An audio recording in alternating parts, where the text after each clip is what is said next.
अस्सलाम वालेकुम, very good morning, welcome to new Pakistan. मैं हूं आपके साथ अनवार खाबर और मैं हूं ज़रियाब राजपूत। जनाब, नया साल आपको बहुत बहुत मुबारक हो। वी जस्ट होप कि पिछला साल सब लोगों का बहुत अच्छा गुजरा हो, जिनका अच्छा नहीं गुजरा तो उम्मीद के साथ अगले साल में कदम रखे कि अल्लाह ताला आने वाला ये जो साल है आप लोगों के लिए कामयाबियों भरा बनाएंगे और खुशनुमा बनाएंगे। और मैंने ये देखा है कि जैसी नियत आप रखते हैं ना अनवार, मुरादें भी वैसी होती हैं। बिल्कुल, मेहनत भी तो करनी पड़ती है ना, सिर्फ यही नहीं है कि हम एक्सपेक्टेशंस लगाकर बैठ जाएं कि नया साल आया तो हमारे लिए कुछ नई चीजें लेकर आएगा। तो उसके लिए वो एक मेहनत का जो एक सिलसिला है वो बहुत ज्यादा जरूरी है। जो कंसिस्टेंसी है, मेरा ख्याल है अगर आप उस पर चलते रहेंगे तो जो भी आपका गोल होगा आप उसको अचीव कर लेंगे। जैसे ज़रियाब भी डिस्कस कर रही थी कि कुछ न्यू ईयर रेजोल्यूशन उनके भी हैं, तो एक जो न्यू ईयर रेजोल्यूशन उन्होंने बताया वो मुझे समझ नहीं आया, जो कि शादी करना था। हाँ, लेकिन ये एक अच्छा रेजोल्यूशन होता है, स्पेशली अगर लड़की पॉइंट ऑफ व्यू से देखते हैं, क्योंकि हाँ आप अपनी फैमिली को आगे लेकर चलते हैं। बट डेफिनेटली लेट्स सी कि ये कब आपको मैं खुशखबरी देती हूँ। बट एनीवेज जो सिचुएशन उसके अलावा है, मैं अपना बिजनेस करना चाहती हूँ। Very good. मैं चाहती हूँ कि मैं लाइफ में कुछ और भी नया करूँ, किसी जगह अपनी एनर्जीज को यूटिलाइज करूँ, बजाय इसके कि डिफरेंट ऐसे एवेन्यूज पे काम किया जो ऑलरेडी किसी और के प्लेटफॉर्म पे आप अपने लिए कुछ करें, ताकि आप उसमें थोड़ा जो है ना बहुत अच्छी बात है। हम सबको बिजनेस की तरफ जाना चाहिए, क्योंकि जब हम अपनी इकोनॉमी की बात करते हैं तो फिर हमें जॉब सीकर नहीं बनना, हमें जॉब क्रिएटर बनना है। तो बहुत अच्छी बात है अगर आप बिजनेस के हवाले से सोच रही हैं। और बहुत से ऐसे लोग होंगे जो कि कुछ आइडियाज पर भी काम कर रहे होंगे और ये चाहते होंगे कि साल 2024 उनके लिए एक बहुत अच्छा और एक नया स्टार्ट लेकर आए। तो इसी उम्मीद के साथ हम लोगों के लिए होपफुल भी हैं कि उनके लिए रेजोल्यूशन क्या है? बाय द वे, मेरी न्यू ईयर रेजोल्यूशन ये है अपने बिजनेस को एक्सपैंड करना है, अपना हमारा जो जर्नलिज्म का करियर है उसको मजीद बेहतर करना है। और एक और जो चीज है जो मैं चाहता हूं हम सबको करनी चाहिए, मैं थोड़ा सा ज्यादा सॉफ्ट हो जाना चाहिए लोगों के साथ। मुझे लगता है हम हार्श हो जाते हैं कहीं ना कहीं। अच्छा, कहीं ना कहीं हम लोग हो जाते हैं शायद। अच्छा ये इसलिए भी होता है, अपने अंदर शायद। अच्छा, आप पता नहीं, हम को गालिबन 3-4 साल से बिजनेस कर रहे हैं अपना। जी, जब आप अपना बिजनेस कर रहे होते हैं तो आपके अंदर एक बॉसी एटीट्यूड आ जाता है। हाँ, तो वो ना चाहते हुए भी आ जाते हैं, सामने वाले को फील नहीं हो रहा होता, लेकिन वो आपकी नेचर में ना इनबिल्ट होता चला जाता है with the passage of time. और या कंट्रोल करना बड़ा जरूरी है। बड़ी एक थिन सी लाइन है, वही फिर बात है कि वो। और मेरे साथ तो ये वाला सीन होता है, हाँ, वो बड़ी एक थिन सी लाइन आ जाती है हाँ, में। लेकिन लोग इसको किसी और तरीके से परसीव कर रहे होते हैं और आप चाहकर भी वो अपना जो है ना समझा नहीं सकते। हाँ, लेकिन ये जाहिर सी बात है, अगर आपको लग रहा है कि लोग फील कर रहे हैं तो फिर आपने इसको खुद ही कंट्रोल करना है। बिल्कुल ऐसे ही है। बहरहाल, तो कुछ लोगों के हवाले से अभी भी ये देख रहे हैं कि उनका जो नया साल का रेजोल्यूशन भी है ये गो विद द फ्लो है, कि जो चल रहा है जैसे चल रहा है बस ठीक है, वो चिल ही कर रहे हैं। तो मेरा ख्याल है ये ठीक नहीं है। आपको अपने किसी ना किसी गोल पर काम जरूर करना चाहिए। अपनी जो लाइफ की जो डायरेक्शन है उसको सेट करना मेरा ख्याल है सबके लिए बहुत ज्यादा जरूरी है। खैर, आगे बढ़ते हैं और अब शामिल करते हैं टॉप स्टोरीज। क्या -1 फॉर्मूला फिर से लग गया?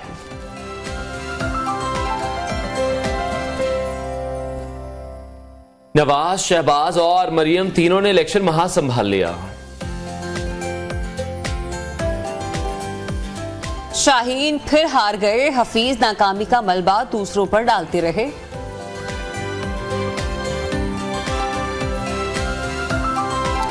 निमोनिया के केसेस में होशरुबा इजाफा, वैक्सीन गायब। साल 2024 में सितारे किसका साथ देंगे?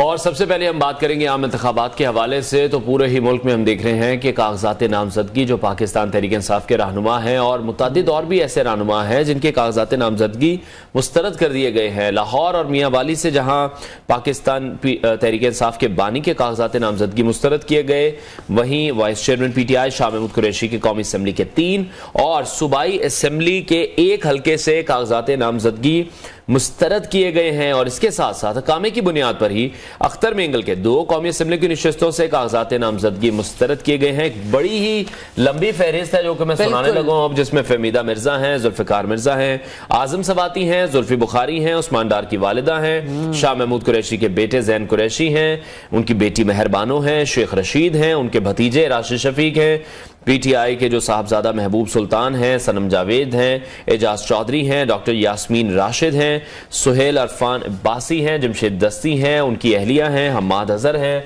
अयाज मीर हैं, परवेज इलाही हैं, तकरीबन 2 से 3 दर्जन लोग इलाही हैं। बिल्कुल ऑलमोस्ट मुझे तो ऐसा लग रहा था कि पूरी जो पाकिस्तान तहरीक इंसाफ है उसके ही कागजात नामजदगी मुस्तरद। अभी और भी बहुत से ऐसे नाम है मेरा ख्याल है जो पेंडिंग है। जी जी जी।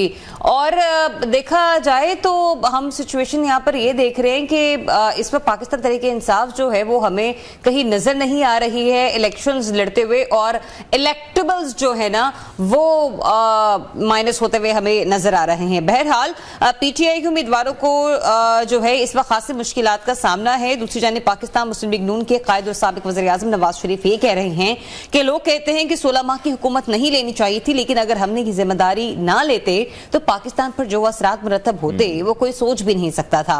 मरियम नवाज ने कहा कि नून लीग की खिदमात निकाल दी जाए तो पाकिस्तान में खंडरात के सिवा कुछ रह नहीं जाता। जबकि मुस्लिम लीग नून के सदर और साबिक वज़ीर आज़म शहबाज शरीफ ने शेखुपुरा में इंतखाबी जलसे से खिताब करते हुए कहा है कि 8 फरवरी को अवाम ने फैसला करना है कि तखरीबकार कौन है और पाकिस्तान का मेमार कौन है। हमने पाकिस्तान को दिवालिया होने से बचाया, अगर रियासत बच जाएगी तो सियासत भी बच जाएगी। बिल्कुल, उन्होंने कहा कि 9 मई का जो वाकया था वो बड़ा ही दिलखराश था। नवाज शरीफ की बेटी को भी गिरफ्तार किया गया, लेकिन उन्होंने उस गिरफ्तारी पर भी नहीं कहा कि कोर कमांडर हाउस पर हमला कर दिया जाए। तो अवाम ने नवाज शरीफ को बनाया तो फिर हम जान भी लड़ा देंगे। इस हवाले से पाकिस्तान पीपल्स पार्टी के मंजूर वसान, उनकी भी एक स्टेटमेंट है, वो ये कह रहे हैं कि नवाज शरीफ पर किसी का भी हाथ हो, पाकिस्तान पीपल्स पार्टी या मंजूर वसान उनसे वजीर आजम नहीं बनने देंगे। और वो ये कह रहे हैं कि हम बिलावल भुट्टो जरदारी को ही वजीर आजम बनाएंगे। और दूसरी जानिब इत्तलात के मुताबिक मुस्लिम लीग नून और एमके पाकिस्तान के दरमियान कराची में कौमी असम्बली के हल्का NA 242 पर डेडलॉक अभी भी बरकरार है। और कराची के इसी हल्के से शहबाज शरीफ ने कागजात नामजदगी भी जमा करवाए हैं। सीट एडजस्टमेंट से मुतल्लिक मजीद भी बातचीत की जाएगी। इस हवाले से इजलास भी हुआ जो कि खुशगवार माहौल में ही खत्म हुआ है। इसी हवाले से मजीद बात करेंगे। सीनियर तजियाकार नज़ीर लगारी साहब ने हमें ज्वाइन किया है। लगारी साहब, बहुत शुक्रिया आपके वक्त के लिए।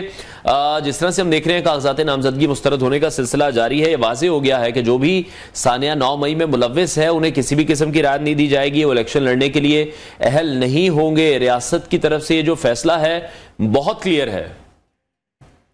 नहीं, मेरे ख्याल में कि अभी तक कोई फैसला तो आया नहीं है किसी कोर्ट का कि जनाब 9 मई के किसी मुजरिम को सजा दी गई हो, तो उससे पहले सजा कैसे दी जा सकती है? अभी तो नॉमिनेशन के वक्त तो किसी भी शख्स को कोई सजा नहीं हुई है इस केस में या किसी और केस में। अगर तो कोई किसी भी केस में सजा याफ्ता है तो वो कह सकते हैं कि जी उनके कागजात मुस्तरद होने चाहिए या मुस्तरद हो सकते हैं कानून के मुताबिक। लेकिन जिन लोगों के कागजात मुस्तरद किए गए हैं, क्या वो सारे के सारे सजा याफ्ता हैं या सारे लोगों ने जो है वो किसी जुर्म का एतराफ किया है या जुर्म की सजा पाई है? ऐसी तो सूरत हाल नहीं है। मेरे ख्याल में मेरा नुक्ता नजर ये है कि रियासत के इंस्ट्रूमेंट्स, रियासत के बाज अफराद, गिरोह, इदारे जो हैं वो सहूलतकारी कर रहे हैं। बाद में ये सारे के सारे उम्मीदवारों के कागजात नामजदगी बहाल हो जाएंगे और इनको मौका दिया जाएगा इलेक्शन लड़ने का। ये पहला मरहला जो है इनको मजलूम बनाने का है, फिर मासूम बनाने का होगा, फिर उसके बाद इनको फातेह करार देने का होगा। मेरा नहीं ख्याल है, मैं अब भी ये समझता हूँ कि स्टेट अपने लाडले की सहूलतकारी कर रही है और लाडले ही इस मैदान में हैं और एक तरफ भी लाडले हैं, दूसरी तरफ भी लाडले हैं। एक लाडले को जो है मजलूम बनाया जा रहा है। लगारी साहब, आप बहुत बड़ी बात कर रहे हैं कि इन तमाम इलेक्टेबल्स को बहाल कर दिया जाएगा, ये सिर्फ दिखावा है कागजात नामजदगी का मुस्तरद हो जाना। और इससे पहले भी हमने देखा 2 रोज पहले पाकिस्तान तहरीक इंसाफ के कुछ रहनुमाओं ने, लतीफ खोसर साहब इसमें शामिल थे, प्रेस कॉन्फ्रेंस की और तमाम मीडिया चैनल्स पर वो प्रेस कॉन्फ्रेंस दिखाई गई, जिसके बाद लोगों के अंदर भी ये हैरानगी और ताज्जुब पैदा हो गया कि ये हो क्या रहा है। सीनियर सहाफी, आप तज्जियाकार की हैसियत से इस सारे मामले को किस तरह से देख रहे हैं? मैं ये अर्ज कर रहा हूं कि इनमें से बहुत से लोगों के जो वाकई सजा याफ्ता नहीं है उनके कागजात बहाल हो जाएंगे।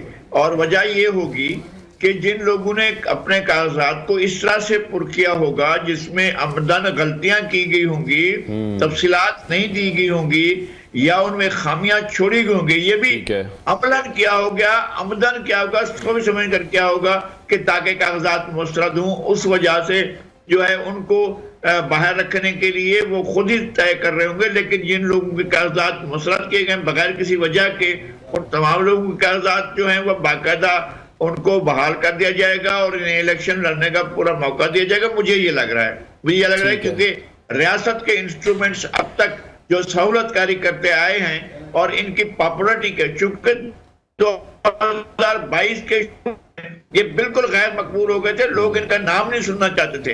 ये अचानक बाद में इनकी हुकूमत का खात्मा होने के बाद जिस तरह से इन्हें मकबूल बनाया गया, जिस तरह से इनके नैरेटिव को सपोर्ट किया गया और हर तरह से सपोर्ट किया गया, ये कहा गया कि जनाब साजिश नहीं थी, ये तो मुदाखलत थी। भाई मुदाखलत और साजिश में फर्क क्या है? अगर आप इसको साजिश नहीं मानते, मुदाखलत तो और बड़ी चीज हो गई कि आपके अंदर घुसे और उन्हें आकर मुदाखलत की। तो ये असल में इनके बयाने को तकवीयत दी जाती रही। फिर यह है कि 20 अरकान असेंबली के वो जो है उनकी सीटें भी खत्म कर दी गई, उनके वोट भी खत्म कर दिए गए। ये कहाँ होता है? कौन से कानून में, कौन से आइन में ये लिखा हुआ था? ये आइन से मावरा काम किए गए और इदारों ने किए थे, इदारों ने किए ताकि इस हाइब्रिड लाडले को जो है उसकी मकबूलियत को दोबारा वापस लाया। लेकिन लगारी साहब आप किस तरह से समझ रहे हैं, मजलूम बन रहे हैं या मजलूम फिर इन्हें बनाया जा रहा है? क्योंकि तजवीज़ कुनिंदा, तायद कुनिंदा वाली जो गलतियां की गई हैं, जिसकी बुनियाद पर कागजात नामजदगी मुस्तरद हुए हैं, वो तो हर किसी को पता है। पहले इलेक्शन तो नहीं लड़ रहे ये लोग, नहीं, वो आमदन की गई ताकि ये तासुर जाए कि जनाब देखो कितने मजलूम हैं, उनके कागजात मुस्तरद हो गए। पब्लिक में, मासेस में ये मैसेज जाएगा। हालांकि इन्होंने जानबूझकर गलतियां की, जानबूझकर ये सब कुछ किया ताकि कागजात, और कुछ लोगों के हैं। अच्छा, अभी आप लोग इंट्रो में कह रहे थे कि 2 दर्जन या 3 दर्जन कागजात नामजदगी मुस्तरद हुए हैं। ठीक है, आप मानते हैं 6 दर्जन हो गए या 100 हो गए, 3000 के करीब या 2500 के करीब लोगों ने कागजात नामजदगी दाखिल किए हैं। तो ये सब क्या है भाई? इलेक्शन में इनको खुला मैदान मिलेगा और ये दोबारा 2/3 भी चाहें, 3/4 भी चाहें, ये मेजोरिटी हासिल करने के बाद पाकिस्तान का जो हशर होना है और जिसमें स्टेट के इंस्ट्रूमेंट भी शामिल होंगे, वो हम आगे देखेंगे। हमारे लिए इंतहाई बदकिस्मती की बात है कि स्टेट के इंस्ट्रूमेंट्स ये सारा काम इसलिए कर रहे हैं कि लाडले की मकबूलियत को बहाल किया जाए। बहुत गैर मकबूल हो गया था 2022 जनवरी फरवरी में, कोई शख्स इनका नाम नहीं सुनना चाहता था। लगारी साहब, जो आप नक्शा खींच रहे हैं वो कुछ और है, ग्राउंड रियलिटीज हमें जो मीडिया पर नजर आ रही हैं वो थोड़ी मुख्तलिफ हैं। एक ही वकील हैं जो एक हल्के से हमाद अजहर साहब के भी कागजात नामजदगी जमा करवाने जाते हैं, मियां नवाज शरीफ साहब के भी कागजात नामजदगी जमा करवाने जाते हैं। जो इलेक्शन कमीशन का अमला है, जब वो नवाज शरीफ के कागजात नामजदगी जमा करवाने जाते हैं तो उन्हें बड़ा प्रोटोकॉल देता है, चाय के लिए पूछता है और बड़े एहतमाम के साथ और बड़े प्रोटोकॉल के साथ उनके कागजात नामजदगी जो एक्सेप्ट किए जाते हैं। हमाद अजहर साहब वाले मामले पर उन्हें गिरफ्तार कर लिया जाता है। तो ये रियासत के जो मतलब यानी कि एक हम बैलेंस नहीं देख रहे हैं दोनों तरफ, लेकिन जो आप नक्शा खींच रहे हैं वो टोटली मुख्तलिफ है। मैं यही अर्ज कर रहा हूं कि ये तासुर बनाया जा रहा है ना, ये तासुर रासिख किया जा रहा है कि आपके जहन में भी यही सवाल हो और जो लोग देख रहे हैं उनके जहन में भी यही सवाल हो। जब ये कागजात बहाल हो जाएंगे सबके और जब सब लोग जो हैं इलेक्शन के मैदान में आ जाएंगे, इनमें से बेशतर जब मैदान में आ जाएंगे फिर हम देखेंगे कि क्या हो रहा है। असल बात यह है कि इनको मजलूम, मासूम और बेचारा साबित करना है और इस बुनियाद पर इनकी मकबूलियत को और बढ़ाना है ताकि गलती ना रह जाए, ताकि ये जीत कर आ जाए और हाइब्रिड रिजीम को जो है वो आगे रखा जाए। ये समझ रहे हैं इस्टेब्लिशमेंट, ये समझ रही है कि 5th जनरेशन वार जो है अभी जारी है और वो इसी तरह से इसको लड़ना चाहती है। मुझे इंतहाई दुख है, इंतहाई तकलीफ है कि पाकिस्तान कोई ज्यादा बेहतर होने नहीं जा रहा है। और ये लेकिन लगारी साहब इस सिचुएशन में जो मुस्लिम लीग नून है उसको आप कंफ्यूज पा रहे हैं, जिस तरह से ख्वाजा साद रफीक ये कहते दिखाई दे रहे हैं कि बैलेट पेपर पर बल्ले का निशान होना चाहिए, लेकिन दूसरी तरफ फिर शहबाज शरीफ का जो रिस्पॉन्ड आया पेशावर हाई कोर्ट के फैसले पर वो फिर बड़ा डिफरेंट था कि बल्ले का निशान पीटीआई को वापस क्यों दिया गया? नहीं, पीएमएलएन तो बुखलाई हुई है। आप कह रहे हैं कि उनका कोई और सूरत हाल है, मैं नहीं, वो बुखलाए हुए हैं कि भाई क्या करें, न जाए मादन न पाए रफ्तन, कोई जगह नहीं है पांव धरने की।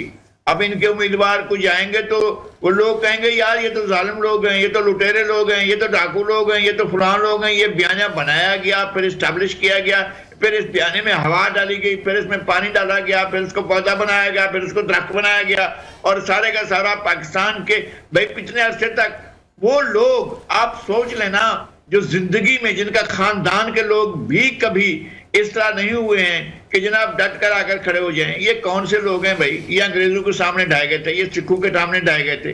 हम जानते हैं मुल्तान के सादात को और यहाँ के कुरैशी खानदान को भी, गिलानी को भी, गद्दारियों को भी किस तरह से आकर वो इन सब हमारे सामने के लोग हैं। ये कौन से इतना अड़ जाने वाले लोग हैं? इनको कहा गया है कि पाँव जमा कर खड़े रहें, फिर हो जाएगा, वक्त आएगा, तुम्हारा ही वक्त आएगा, यही इनको कहा गया। लगारी साहब, अगर आपने गिलानी खानदान का जिक्र कर ही लिया तो उसमें साबिक वज़ीर-ए-आज़म मुशर्रफ रज़ा गिलानी साहब के हवाले से बात करूंगी, जो कि कह रहे हैं कि लेवल प्लेइंग फील्ड सभी को मिलनी चाहिए। अब पीपल्स पार्टी के साथ तो वो नहीं हो रहा कि जिसका सामने हम देख रहे हैं कि पीटीआई को है, फिर ये लेवल प्लेइंग फील्ड का शोर क्यों है?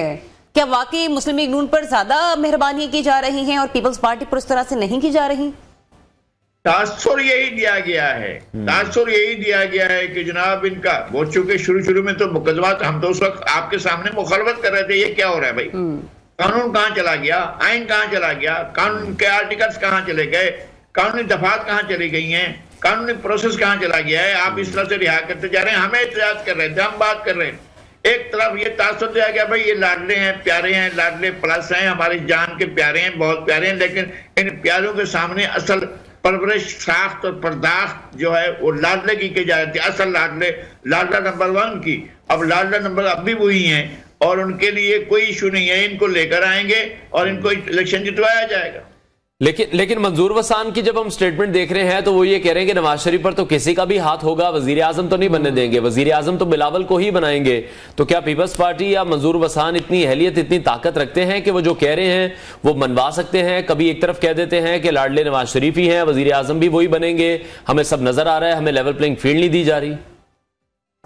नहीं, ये तो हमारे दोस्त हैं मंजूर वसान, ऐसे बेपर क्यों उड़ाते रहते हैं और अपने वो पीर पगारा जो इंतकाल हो गया है तो उनकी रूह जो है इनके आसपास रहती है और इनको बताती रहती है, क्योंकि दोनों का ताल्लुक खैरपुर से था और वो जो है अपना वो पीर जो कोट से थे, ये यहाँ खैरपुर से हैं, तो इनके जो है वो रूहें आपस में इनका मुकालमा होता रहता है। वो बेपर के छोड़ने का, जिस तरह से पेशाब छोड़ा करते थे, इसी तरह से मंजूर वसान भी छोड़ा करते हैं। और मैं बिलावल अगर मौजूदा इंतखाबात के नतीजे में वज़ीर आज़म बनते हैं तो मेरी दुआ है कि वज़ीर आज़म ना बने, और वो नहीं बनने जा रहे हैं। मतलब आपको क्लियर कट नजर आ रहा है कि इस वक्त बिलावल भुट्टो जो हैं वो वज़ीर आज़म की दौड़ में शामिल नहीं है? मैं नहीं कह रहा हूँ वो होंगे शामिल, लेकिन बनने नहीं जा रहे हैं। ऐसी कोई सूरत हाल नहीं है कि वज़ीर आज़म बने। अच्छा सर, कुछ हल्के ये भी बात करते हुए नजर आ रहे हैं कि जरूरी नहीं है कि नवाज शरीफ जो हैं वही वज़ीर आज़म बने, वो किंग मेकर भी साबित हो सकते हैं और उनकी पार्टी से कोई जो है वो वज़ीर आज़म के ओहदे पर आ सकता है। अगर ऐसा होता है तो आपको ऐसी सूरत हाल बनती हुई नजर आ रही है? नहीं, वो इलेक्शन लड़ते हुए तो यही कह रहे थे ना कि वज़ीर आज़म मियां नवाज शरीफ होंगे, लेकिन अब पहली बात जो है कि इलेक्शन जीते ना, असल बात यह है कि पाकिस्तान की स्टैब्लिशमेंट, पाकिस्तान की काबिल एहतराम अदलिया, पाकिस्तान के वो तमाम इदारे जो मिलकर पिछले एक अरसे से सहूलतकारी करते रहे, एक लाडले की पाला पोसा, फिर उसकी मकबूलियत बनाई, फिर उसकी मकबूलियत बढ़ाई, फिर उसको सारी सहूलतें दी हैं। वो आखिरी सहूलत तो ये है कि उनके उम्मीदवारों के आज़ादी मुस्तरद करें ताकि मजलूम साबित हों। अब मजलूम साबित करने के बाद इलेक्शन कौन और जीतेगा? इलेक्शन तो यही आकर जीतेंगे। लेकिन कुछ लोगों का जो स्टांस है वो इस मामले को लेकर बड़ा डिफरेंट है। जिस तरह से आप ये कह रहे हैं मजलूम बनाया जा रहा है, लोग ये कह रहे हैं कि ये लोग ऑलरेडी मजलूम हैं और उस फहरिस्त में शामिल हो चुके हैं। अगर कोई रिलीफ पाकिस्तान तहरीक इंसाफ को नहीं मिलता, आपको ऐसा लगता है कि कहीं ना कहीं पाकिस्तान तहरीक इंसाफ इलेक्शन का बॉयकॉट भी कर सकती है और फिर मजीद सवालिया निशान उठ जाएंगे आम इंतखाबात पर? जब बायकॉट करती है तो फिर इंतखाबात नहीं होंगे और जिन लोगों की, जिन हल्कों की, जिन ताकतवर या कमजोर अफराद की, अशखास की ये ख्वाहिश है कि इलेक्शन ना हो तो वो कामयाब हो जाएंगे और उसमें वो पीटीआई भी शामिल हो सकती है कि इसकी अपनी मकबूलियत इसी तरह से जमी रहे और वो कुछ भी सारे के सारे खुल खेलें और खुल कर आए, ये सारे का सारा रहेगा। अभी भी मैं ये समझ रहा हूँ कि 9 मई के बाद जो हमारा ख्याल था कि इस पार्टी को जो है वो उसका सबक सिखाया जा रहा है, मेरा ख्याल ये है कि अभी भी वो अपने बेहतरीन पोजीशन में है और अब भी उसकी मकबूलियत को बढ़ाया जा रहा है। तो लगारी साहब, फिर आपकी नजर में सबक किस तरह से इस पार्टियों को सिखाया जाना चाहिए? क्योंकि अक्सर लोगों का सवाल यही रहा है कि सियासतदानों की पार्टियों को तबाह कर देना, उनके सियासी मुस्तकबिल से खेल जाना, ये जमहूरियत के लिए बेहतर अमल नहीं है। फिर हम देखते हैं कि जमहूरियत भी डिरेल होती है और मुल्क के जो मौशी पॉलिसी है या दीगर मामलात हैं वो अलग मुतासर होते हैं। 2018 से पहले का पाकिस्तान एक और पाकिस्तान था, 2018 के बाद का पाकिस्तान एक हाइब्रिड पाकिस्तान है और इसको जिन लोगों ने ये ख्याल किया, जिन लोगों ने ये तस्वर किया, जिन लोगों ने ये ऐसा सोचा कि जनाब अब इसी लाडले को लेकर चलना है, तो वो गलती पर थे, ये वक्त साबित करेगा। सियासी जमातों को तबाह किया गया, ये बिल्कुल ठीक है। सियासी जमातों को किसी काबिल नहीं छोड़ा गया, ये बिल्कुल ठीक है। सियासी अमल को डीपोलिटिसाइज किया गया, ये बिल्कुल ठीक है। सियासी जमातों को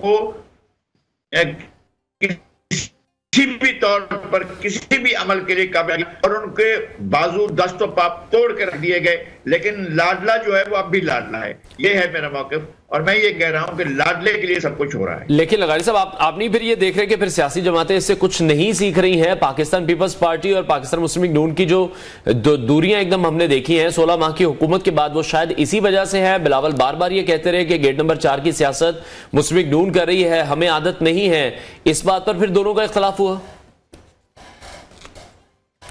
जाहिर है आपके सामने की बात है, जिस तरह से भाग भाग कर ये इन्होंने किए और इन्होंने कहा कि जनाब हम तो इतने अरसे से लाडले चले आ रहे हैं, तो उन्होंने इनको बताना है ना कि तुम कैसे लाडले हो।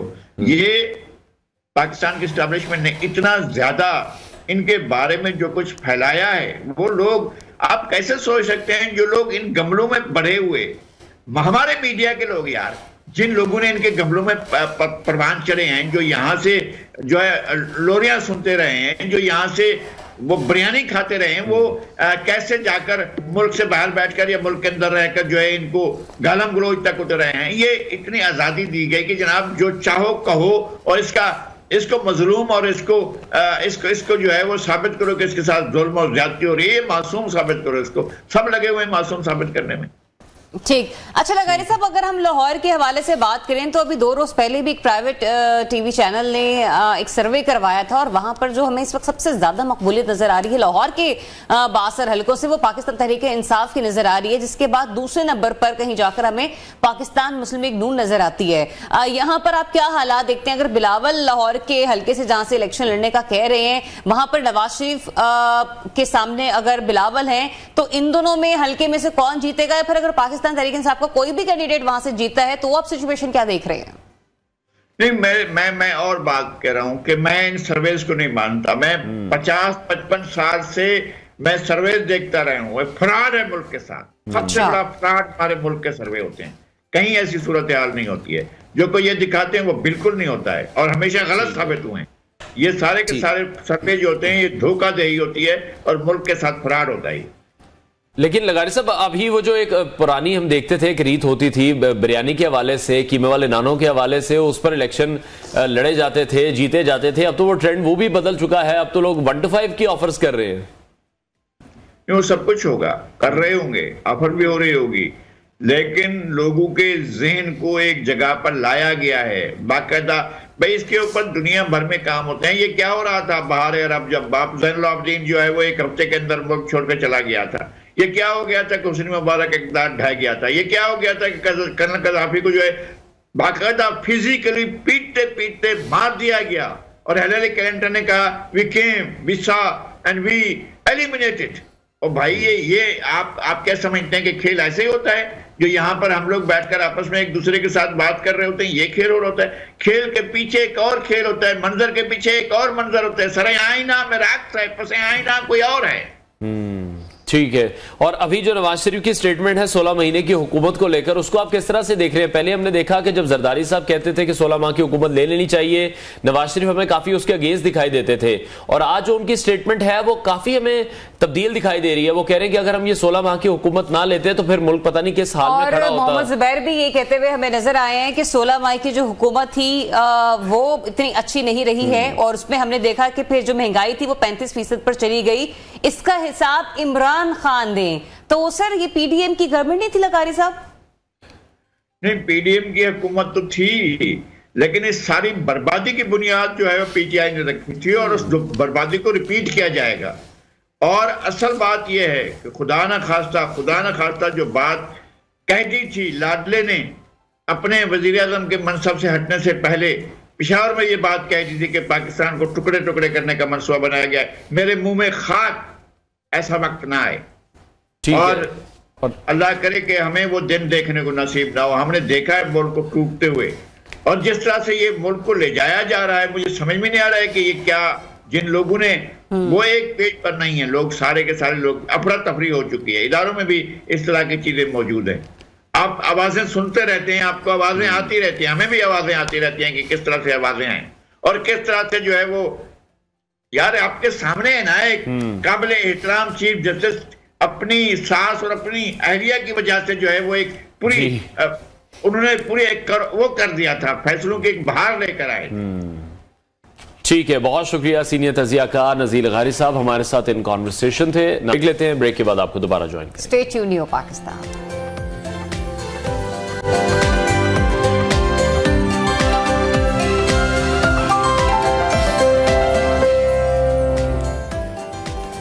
जी वेलकम बैक वंस अगेन जनाब। बात कर लेते हैं इस वक्त पाकिस्तान और ऑस्ट्रेलिया के दरमियान होने वाली टेस्ट सीरीज के हवाले से, और हम ये देख रहे हैं कि दूसरा टेस्ट मैच में पाकिस्तानी टीम बुरी तरह से हार चुकी है। रन्स कोई इतने ज्यादा नहीं थे कि पाकिस्तानी टीम चेज ना कर सकती, लेकिन जिस तरीके की वो फील्डिंग करती हुई हमें नजर आ रही है उसके बाद तो ऐसा आसानी कहा जा सकता है कि शायद तीसरा मैच भी हमें डावाडोल होता हुआ नजर आ रहा है। 318 था टोटल जिसको चेज करना था उन्होंने, और 79 रन से जो है वो ऑस्ट्रेलिया ने पाकिस्तान को हटा दिया। बहरहाल बाबर, इमाम, अब्दुल्ला, शफीक, रिजवान, साउद शकील, इनमें से कोई एक भी टिक ना सका। बिल्कुल कोई इतना बड़ा टोटल बिल्कुल भी नहीं था। जरा आप बिल्कुल ठीक कह रही हैं। टेस्ट सीरीज ये जो है ऑलरेडी हम हार तो चुके हैं, अब खतरा सिर्फ यही है कि व्हाइट वॉश ना हो जाए और पाकिस्तानी टीम की जो रैंकिंग है वो मजीद खराब ना हो जाए। लेकिन इस पर भी हम देखते हैं कि सोने पे सुहागा है, जब हम मैच भी हार जाते हैं तो जो स्टेटमेंट सामने आती हैं वो बड़ी अजीब है। पाकिस्तान क्रिकेट टीम के जो डायरेक्टर हैं मोहम्मद हफीज, उन्होंने ऑस्ट्रेलिया के हाथों दूसरे टेस्ट में शिकस्त का मलबा टेक्नोलॉजी और अंपायरिंग पर डाल दिया है। मोहम्मद हफीज कह रहे हैं कि हमारी टीम ने जिस तरह से मैच में फाइट की है वो काबिल तारीफ है, इसलिए मुझे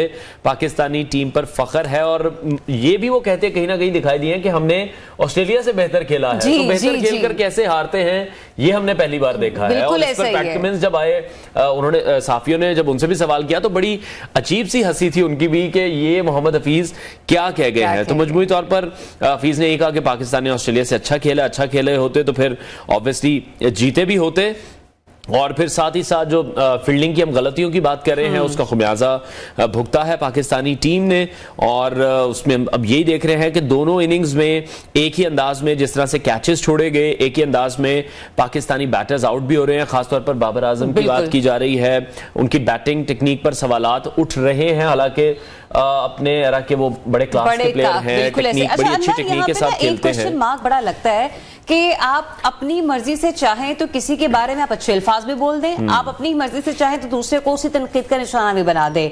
मतलब अब्दुल्ला शफीक जब कैचेस ड्रॉप करते हैं तो और हफीज की तरफ से स्टेटमेंट आती है कि मेरी उनसे बात हुई है और उन्होंने कहा कि वो कैच नहीं छोड़ना चाहते थे लेकिन उससे उनका एतमाद खराब हुआ, लेकिन मुमकिन है कंडीशंस की वजह से कैचेस छूटे गए। लेकिन जब यही बात बाबर आजम की तरफ आती है कि उनका बल्ला उस तरीके से रन नहीं उगल रहा तो वो कहते हैं कि बाबर आजम टेक्निक गलत है, टेक्निक पर सवाल उठ जाते हैं। तो ये बड़ी अलग सी बिल्कुल ऐसी डिस्क्रिमिनेशन कहीं ना कहीं नजर जरूर आती है। और फिर एक और डिस्क्रिमिनेशन जो हम काफी पिछली सीरीज से देख रहे थे, बहुत से प्लेयर्स के साथ हो रही थी। इमाम को बार बार चांस दिया जा रहा था और सवालात उठ रहे थे इमाम की जो परफॉर्मेंस है उस पर बड़े सवालात उठ रहे थे। तो अभी इमाम को ड्रॉप करने का जो सूली फैसला है वो कर लिया गया है। साइम अयूब को अब लाया जाएगा और तीसरे टेस्ट में साइम अयूब अब्दुल्ला शफीक के साथ इनिंग्स का आगाज करने जा रहे हैं। अपडेट है अनवार, वो जरा मैं दे दूं कि जो डेविड वार्नर हैं उन्होंने वनडे के बाद अब टेस्ट से भी जो है वो रिटायरमेंट लेने का फैसला कर लिया। और हम सभी ये देख रहे हैं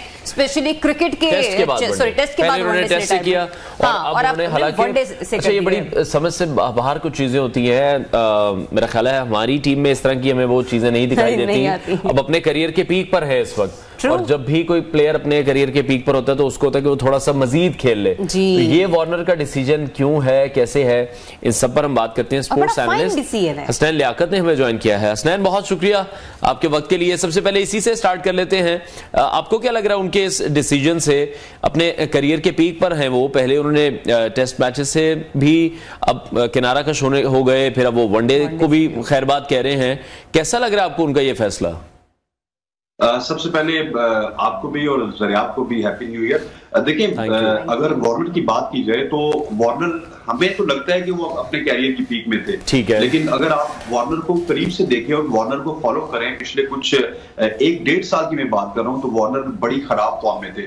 वार्नर की वर्ल्ड कप में फॉर्म आपको याद होगा, वहां पर भी एक कैच ड्रॉप हुआ था, और वो कैच जब ड्रॉप हुआ तो उसके बाद वार्नर कहां तक पहुंचे, और उसामा मीर के कैच ड्रॉप करने के बाद वार्नर की वो सेंचुरी, फिर ऑस्ट्रेलिया का पाकिस्तान के खिलाफ मैच जीतना, और एक तसलसल के साथ उसके बाद ऑस्ट्रेलिया जीतता हुआ चला गया और फाइनल अपने नाम कर गया। और इसी तरह टेस्ट क्रिकेट में भी वार्नर की इतनी ज्यादा अच्छी फॉर्म नहीं थी। स्टुअर्ट ब्रॉड की अगर बात करूं, जो कि हाल ही में इंग्लैंड की तरफ से रिटायर हुए, वो तकरीबन 18-19 दफा उन्होंने अपने कैरियर में डेव वार्नर को आउट किया, और पिछले जो एशेज थी उसमें भी उन्होंने तकरीबन 2 से 3 दफा जो है वो डेविड वार्नर को आउट किया। तो वार्नर की कोई अच्छी फॉर्म नहीं थी, लेकिन पाकिस्तान के खिलाफ आपने देखा होगा कि पहले टेस्ट मैच में उनका कैच ड्रॉप हुआ, उसके बाद उनकी सेंचुरी आपको याद होगी, उसके बाद दूसरे टेस्ट मैचेस में भी वो 40+ रन करते रहे। लेकिन अगर देखा जाए ओवरऑल तो उनके कैरियर का जो पीक था वो उस तरह से नहीं था, वो डिक्लाइन की तरफ थे। लेकिन सिर्फ पाकिस्तान को उन्होंने इस वजह से चूज किया, अनवर आप बिल्कुल ठीक कह रहे हैं कि पाकिस्तान के खिलाफ उनका जो रिकॉर्ड है वो बहुत ही ज्यादा अच्छा है, उसकी वजह से उन्होंने रिटायरमेंट के करीब पाकिस्तान को पिक किया,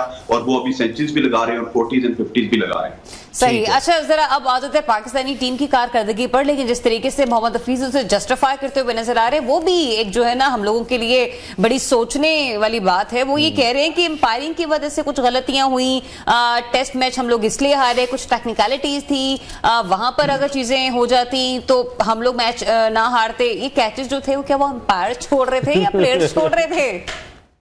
देखिए जरा वो सुना होगा ना आपने कि नाचना जाने टेढ़ा, तो वो बस वो वाली बात है। देखिए जो मोहम्मद रिजवान का आउट था वो आईसीसी के कवानीन के तहत आउट था, और उसमें कोई दो राय नहीं है। इसको इशू बनाया गया पाकिस्तान के सोशल मीडिया में, और उसके बाद हफीज साहब को एक पॉइंट मिल गया कि हमें नाकिस अंपायरिंग की वजह से मैच हारना पड़ा। हालांकि अगर वो पूरा मैच देखें, मैं क्योंकि हम क्रिकेट को फॉलो करते हैं, सुबह 3-4 बजे उठ के सारे मैच को फॉलो करते हैं, तो उस मैच में बहुत सारे ऐसे डिसीजंस हैं जिसमें अंपायर ने ऑस्ट्रेलिया के खिलाफ वो डिसीजन दिए, और उसके बाद वो रिव्यू लेके कामयाब हुए या कभी कभार कामयाब नहीं हुए। तो मसला ये है कि हफीज अपनी गलतियों को मलबा कहीं ना कहीं पे किसी और पे डाल रहे हैं। और दूसरा मैं आपको बताता चलूं कि पाकिस्तान के जो बॉलर्स हैं उनकी शानदार कारकर्दगी शायद इसी वजह से हुई है कि बॉलिंग में पाकिस्तान के प्लेन्स एग्जीक्यूट हुए।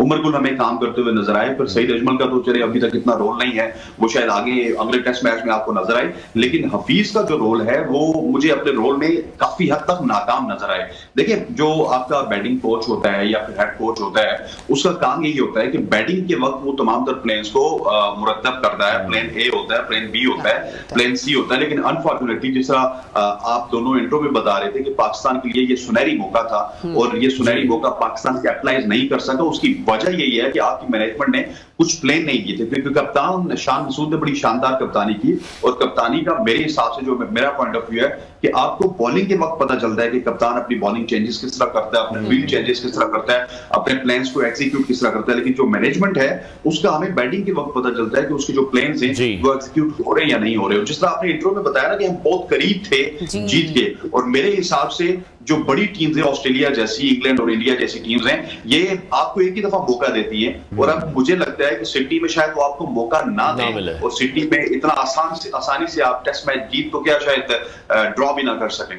ठीक है हसनैन, वनडे हो या टेस्ट मैचेस हो, जब हम सब ये जानते हैं, टीम भी ये जानती है, हम लोग भी देख रहे हैं कि इमाम स्लो खेलते हैं, बार बार क्या चक्कर क्या उनकी सिलेक्शन हो किस तरह से जाती है, और अब आखिरी टेस्ट आने लगा है तो साइम अयूब को मौका देने लगे। देखिए जो इमाम उल हक के बारे में आपको पता है, वो इंजमाम उल हक के भतीजे हैं। इससे पहले भी उनको एक खास जो जुमला है पर्ची के नाम से पुकारा जाता था। लेकिन उसके अलावा भी इमाम उल हक के बड़े ताल्लुकात हैं आपकी मीडिया इंडस्ट्री में भी हैं। और मैं पिछले दिनों देख रहा था कि जब इमाम उल हक को ड्रॉप करने की बात आई तो एक जो मीडिया ग्रुप था जो उनको सपोर्ट कर रहा था, जो मैं साफियों की बात कर रहा हूँ, तो वो इमाम के हक में बोलना स्टार्ट हो गए। और एक जो ग्रुप था जो कि उनके मुखालफत कर रहा था, वो इमाम के खिलाफ बोलना स्टार्ट हो गई। इवन जो इमाम को सपोर्ट कर रहे थे वो हफीज के खिलाफ बोलना स्टार्ट हो गया। और इस वक्त एक सर्द जंग चल रही है मोहम्मद हफीज और ज़का अशरफ के दरमियान भी। और मेरे हिसाब से मोहम्मद हफीज का जो फ्यूचर है वो मुझे बड़ा डार्क नजर आ रहा है as far as management is concern. लेकिन जो आपने इमाम उल हक की बात की, देखिए इमाम उल हक पहले बाबर आजम की आंख का तारा थे, उससे पहले वो इंजमाम उल हक की आंख का तारा थे, फिर वो मिकी ऑथर की आंख का तारा थे, और आजकल वो अगर किसी की आंख का तारा नहीं है तो एक खास, और यही आंख का तारा जब मंजर धुंधला देता है ना, फिर आपको नया प्लेयर लेकर आना पड़ता है। यही आपने एशिया कप में किया, यही आपने सीक्वेंस एशिया कप से चलता आ रहा है कि वो नहीं चले थे, हम आउट होने के करीब पहुंच गए एशिया कप से, फिर हमने ओपनिंग पेयर चेंज किया, वर्ल्ड कप में भी ऐसे ही हुआ, अब हम टेस्ट सीरीज में भी यही कर रहे हैं। देखिए आपने बिल्कुल दुरुस्त कहा। आपको एशिया कप और वर्ल्ड कप के अलावा मैं एक और हैरानकुन स्टैट्स बताता चलूं कि इमाम उल हक की जो पाकिस्तान में और आयरलैंड में और इस के जो छोटी कंट्रीज है यहाँ पे अगर स्टैट्स देखे जाए तो इनकी एवरेज पाकिस्तान और आयरलैंड में 62 के करीब है। लेकिन व्हेन वी टॉक अबाउट सेना, south Africa, England, New Zealand and Australia, वहां पर उनकी एवरेज 19.84 है। मतलब कि एक बंदा जो कि 19 रन मुश्किल से बना रहा है उसको आप 8-9 साल से कैरी कर रहे हैं, और ये कोई पहला मौका नहीं है कि इमाम उल हक ऑस्ट्रेलिया में गए। इससे पहले इमाम उल हक ऑस्ट्रेलिया में जा चुके, इससे पहले वो इंग्लैंड के खिलाफ सीरीज खेल चुके, बहुत सारी मैचेस वो खेल चुके, लेकिन अनफॉर्चुनेटली उनकी दफा जब आते हैं ना तमाम तर मलबा उनकी तरफ, तो आपकी मैनेजमेंट आंखें बंद कर लेती है, आपका मीडिया आंखें बंद कर लेता है, क्योंकि वो शायद चंद लोगों के दोस्त हैं, चंद लोगों को खबरें देते हैं। तो ये तमाम तर चीजें जो है ये मेरे ख्याल है कि पाकिस्तान की तबाही का मेरे ख्याल है कि तबाही बनती है इस तरह से कि आप एक ऐसे प्लेयर को जो कि उस पूरे सेटअप में कहीं भी एडजस्ट नहीं होता, उसको आप कहीं ना कहीं जो है टीम में एडजस्ट करने की कोशिश करते हो। फिर आपको याद होगा इमाम उल हक कैच भी तो कैसे ड्रॉप करते हैं, वर्ल्ड कप के दौरान आपने देखा होगा कि क्रूशियल मौकों पर वो कैच ड्रॉप कर देते हैं और उनको पूछने वाला कोई नहीं होता।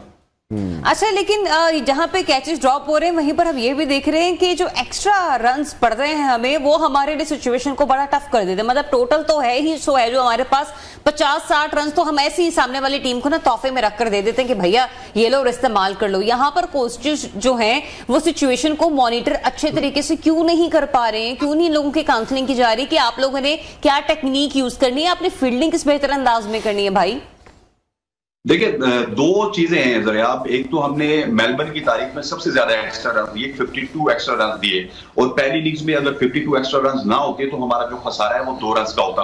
और दूसरी तरफ आपको बताते चलूं कि इमाम उल हक ने जब मिच मार्श का कैच छोड़ा तो उस वक्त वो तकरीबन 20 के करीब थे, और उसके बाद जो 80+ रन उन्होंने बनाए या फिर 76 रन अगर प्रिसाइसली अगर उन्होंने बनाए, अगर वो वहां पे कैच कर लिया जाता तो पाकिस्तान 79 रन से हारता ना, बल्कि शायद पाकिस्तान जीत चुका होता। तो ये दोनों चीजें हैं कि आप एक जगह पे अगर एक्स्ट्रास की बात की जाए तो आपके बॉलर्स को आई थिंक दूसरे टेस्ट में आके पता चला, दूसरे टेस्ट की दूसरी इनिंग्स में कि इट्स अ टेस्ट क्रिकेट, और यहाँ पे आपको लाइन एंड लेंथ के मुताबिक बॉलिंग करनी पड़ती है। और सेकेंडली आपके फील्डर्स जो बार बार आपकी फील्डिंग कर रहा है, जो स्लिप कॉर्नर पे बार बार कैच ड्रॉप कर रहा है, आप उसको बार बार वहीं पे खिला रहे हैं। और ऊपर से आप देखिए ये बात कि अब्दुल्ला शफीक की कोई रिसेंट पास में इतनी अच्छी फॉर्म नहीं चल रही, वो वर्ल्ड कप में आखिरी दफा इतना अच्छा खेले थे, लेकिन हम फिर भी उनको किताबी प्लेयर कहते हैं, ठीक है, नो प्रॉब्लम, लेकिन अगर उनको स्लिप कॉर्नर में फील्डिंग नहीं हो रही तो क्या वजह है कि उनको हम स्लिप कॉर्नर में यूज करते हैं? ठीक है। अच्छा, एक और किताबी प्लेयर हैं जो मुझे तो खैर बहुत पसंद है अब, लेकिन उनका एक बैड पैच जो है वो इस वक्त चल रहा है, बाबर आजम, वो भी एक जैसी बॉल्स पर ही आउट हो रहे हैं। वहां पर अब आपको क्या लग रहा है, जो हमारे कोचेस हैं उनकी फिर टेक्निक को बेटर करने के लिए काम कर रहे हैं, नहीं कर रहे हैं, बार बार वही गलतियां रिपीट हो रही हैं?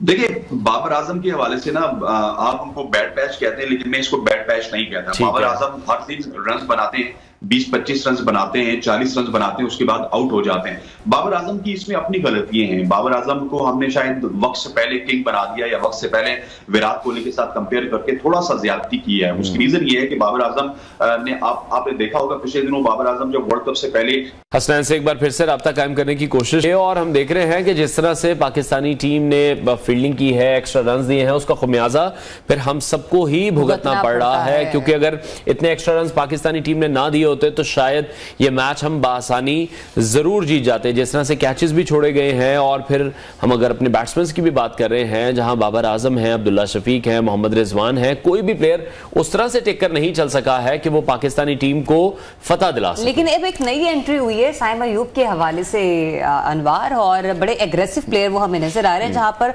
शान मसूद जो है ही बीइंग कैप्टन, वो बहुत एग्रेसिव क्रिकेट खेलते हुए नजर आ रहे हैं। वहीं पर जो साइम अयूब है वो भी बहुत अच्छा परफॉर्म करते हुए हमें नजर आए इन टेस्ट मैचेस के दौरान, और जिसके बाद ये फैसला भी किया गया है कि अगर इमामुल हक को ड्रॉप किया गया है तो अब्दुल्ला शफीक के साथ जो ओपनिंग पार्टनरशिप कायम होगी वो साइम अयूब की बिल्कुल ऐसी, और कोशिश अब यही की जाएगी कि सीरीज किसी ना किसी तरह व्हाइट वॉश ना हो। लेकिन फिर वही वाली बात है हसनैन की कि बार बार जो इतनी बड़ी टीमें होती है वो आपको बार बार मौका नहीं देती हैं। तो ये बड़ा ही जबरदस्त चांस था पाकिस्तानी टीम के पास जो कि अनफॉर्चुनेटली मिस हो चुका है। तो हम देख रहे हैं कि पाकिस्तानी टीम की जो परफॉर्मेंस है ओवरऑल वो अच्छी नहीं जा रही है। फाइट बैक जरूर किया लेकिन फिर मैच को उस तरह से खत्म नहीं कर सके जो कि हम तमाम लोग ही उनसे एक्सपेक्ट कर रहे हैं। और ये पाकिस्तानी टीम के बारे में बारहा कहा जा रहा है, हमने वनडे में भी देखा है कि चेस के करीब पहुंच जाते थे लेकिन मैच को अच्छी तरीके से फिनिश नहीं कर पाते थे। और इसमें सबसे ज्यादा जब आप चेजिंग उसमें जाते हैं ना तो वहां पर जिम्मेदारी बैटर्स पर आकर आए होती है कि आप अगर अच्छा फिनिश करेंगे तभी आप कुछ कर सकेंगे। हमारे साथ एक बार फिर से हसनैन लियाकत मौजूद हैं, उनसे ये लास्ट कमेंट ले लेते हैं कि जो साइम अयूब को अगर हम लोग ऐड ऑन कर रहे हैं और अब्दुल्ला शफीक के साथ वो एंट्री कर रहे हैं तो कैसा रहेगा? ठीक है हसनैन, आप हमें सुन पा रहे हैं तो बताइएगा जरा, आप अब ये जो साइम अयूब के हवाले से पूछना चाह रही हैं, इस कॉम्बिनेशन को, इस पेयर को आप कैसा देख रहे हैं? देखिए अनवर, अगर 1 मिनट आप देंगे ना तो मैं वो खत्म करना जी प्लीज प्लीज। वो जो स्टारडम है ना स्टारडम है बाबर आजम का, उसकी वजह से वो सीख नहीं रहे। आपने देखा होगा कि जब भी कोई स्टार प्लेयर होता है ना तो वो जब टीम से बाहर निकलता है, फर्स्ट क्लास क्रिकेट में आता है, उसके बाद वो सीखने की कोशिश करता है। तो अभी वो अपने आप को शायद अगले कुल समझ रहे हैं या कुछ इस तरह की वजह है कि इस वजह से वो चीजें सीख नहीं रहे। हालांकि उनकी टेक्निक में बहुत ज्यादा खराबी नहीं है, वो टेक्निकली बड़े साउंड प्लेयर हैं, लेकिन उनको सीखना होगा और उनको ये समझना होगा कि वो पाकिस्तान के लिए परफॉर्म करते हैं। और सेकेंडली जो आपने बात की है कि साइम अयूब, देखिए एक आपको पिक्चर समझनी होगी कि पाकिस्तान जो है ना एक हम फजूल में टेस्ट क्रिकेट को या ओडीआई क्रिकेट को इतनी ज्यादा अहमियत देते हैं। आपने देखा होगा पाकिस्तान में ग्राउंड्स खाली रहते हैं, पाकिस्तान के जितने भी ग्राउंड्स हैं रावलपिंडी के अलावा या लाहौर के अलावा वो खाली रहते हैं। उसकी वजह यह है कि पाकिस्तान में अब जो T20 का क्रेज है वो अपने उरूज पर है, ओडीआई क्रिकेट को या फिर टेस्ट क्रिकेट को इतना प्रायोरिटाइज नहीं किया जाता।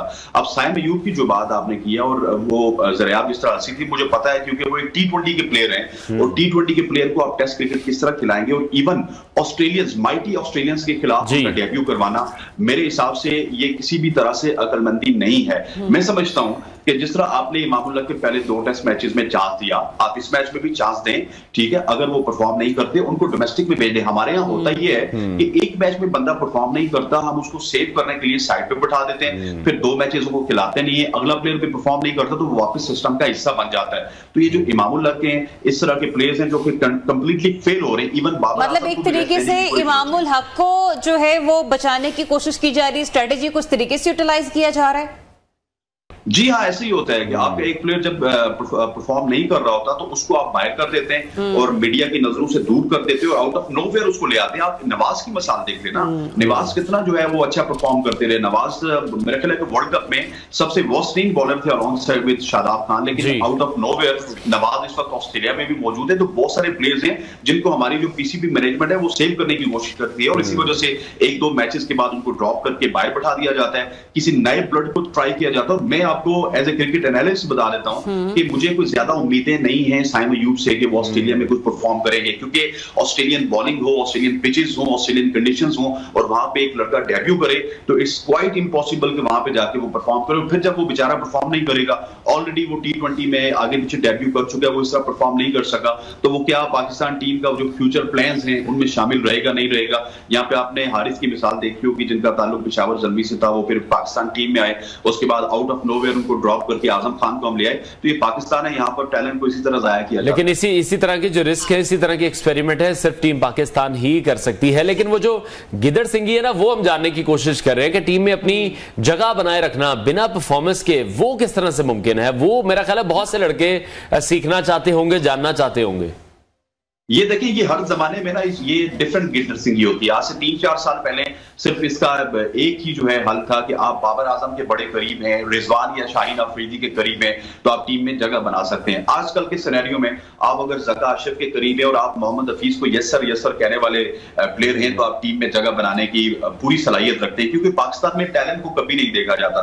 पाकिस्तान में ये देखा जाता है कि कौन किस ग्रुप के साथ ज्यादा करीब है। हमने देखा है कि पिछले दौर में जहां पे बाबर, रिजवान और शाहीन शानदार अंदाज में परफॉर्म कर रहे थे, वहां पे ऑर्डिनरी से प्लेयर्स, जो गली मोहल्ले के प्लेयर्स थे, उनको हमने टीम पाकिस्तान में जगह दी। उनकी कोई फर्स्ट क्लास में परफॉर्मेंसेस नहीं थी, उनकी लिस्ट ए में कोई परफॉर्मेंसेस नहीं थी, उनकी सिर्फ एक ही परफॉर्मेंस थी, वो जो गिद्दड़ सिंघी, आप जिस गिद्दड़ सिंघी की बात करें कि वो बाबर के, रिजवान के या शाहीन के दोस्त थे, इस वजह से पाकिस्तान टीम में उनको जगह मिली। और एक जुमला आपको याद होगा जो कि रिजवान ने वर्ल्ड कप में कहा था कि अगर आप अपने साथ इंसाफ नहीं करते या मुल्क के लिए नहीं खेलते तो अल्लाह ताला आपको जलील करता है। और मेरा ख्याल है कि ये अल्लाह ताला ने करके दिखाया है कि पिछले 2-3-4 साल में जो आपके टॉप के प्लेयर्स थे, रिजवान आपका टॉप का प्लेयर था, शाहीन आपका टॉप का प्लेयर था, बाबर आपका टॉप का प्लेयर था, लेकिन इन्होंने अपने साथ जो प्लेयर्स रखे वो खुशामदी रखे, अपने मनमानी वाले प्लेयर रखे और एवरेज प्लेयर रखे। इसी वजह से जब बड़ी अपोजिशन के खिलाफ हम गए तो हमें परेशानी का सामना करना पड़ा। ठीक है, बहुत शुक्रिया आपका स्नेह लेखा। आप हमें अपनी एक्सपर्टीज से जो है वो आगाह कर रहे थे कि इस सिचुएशन जो है वो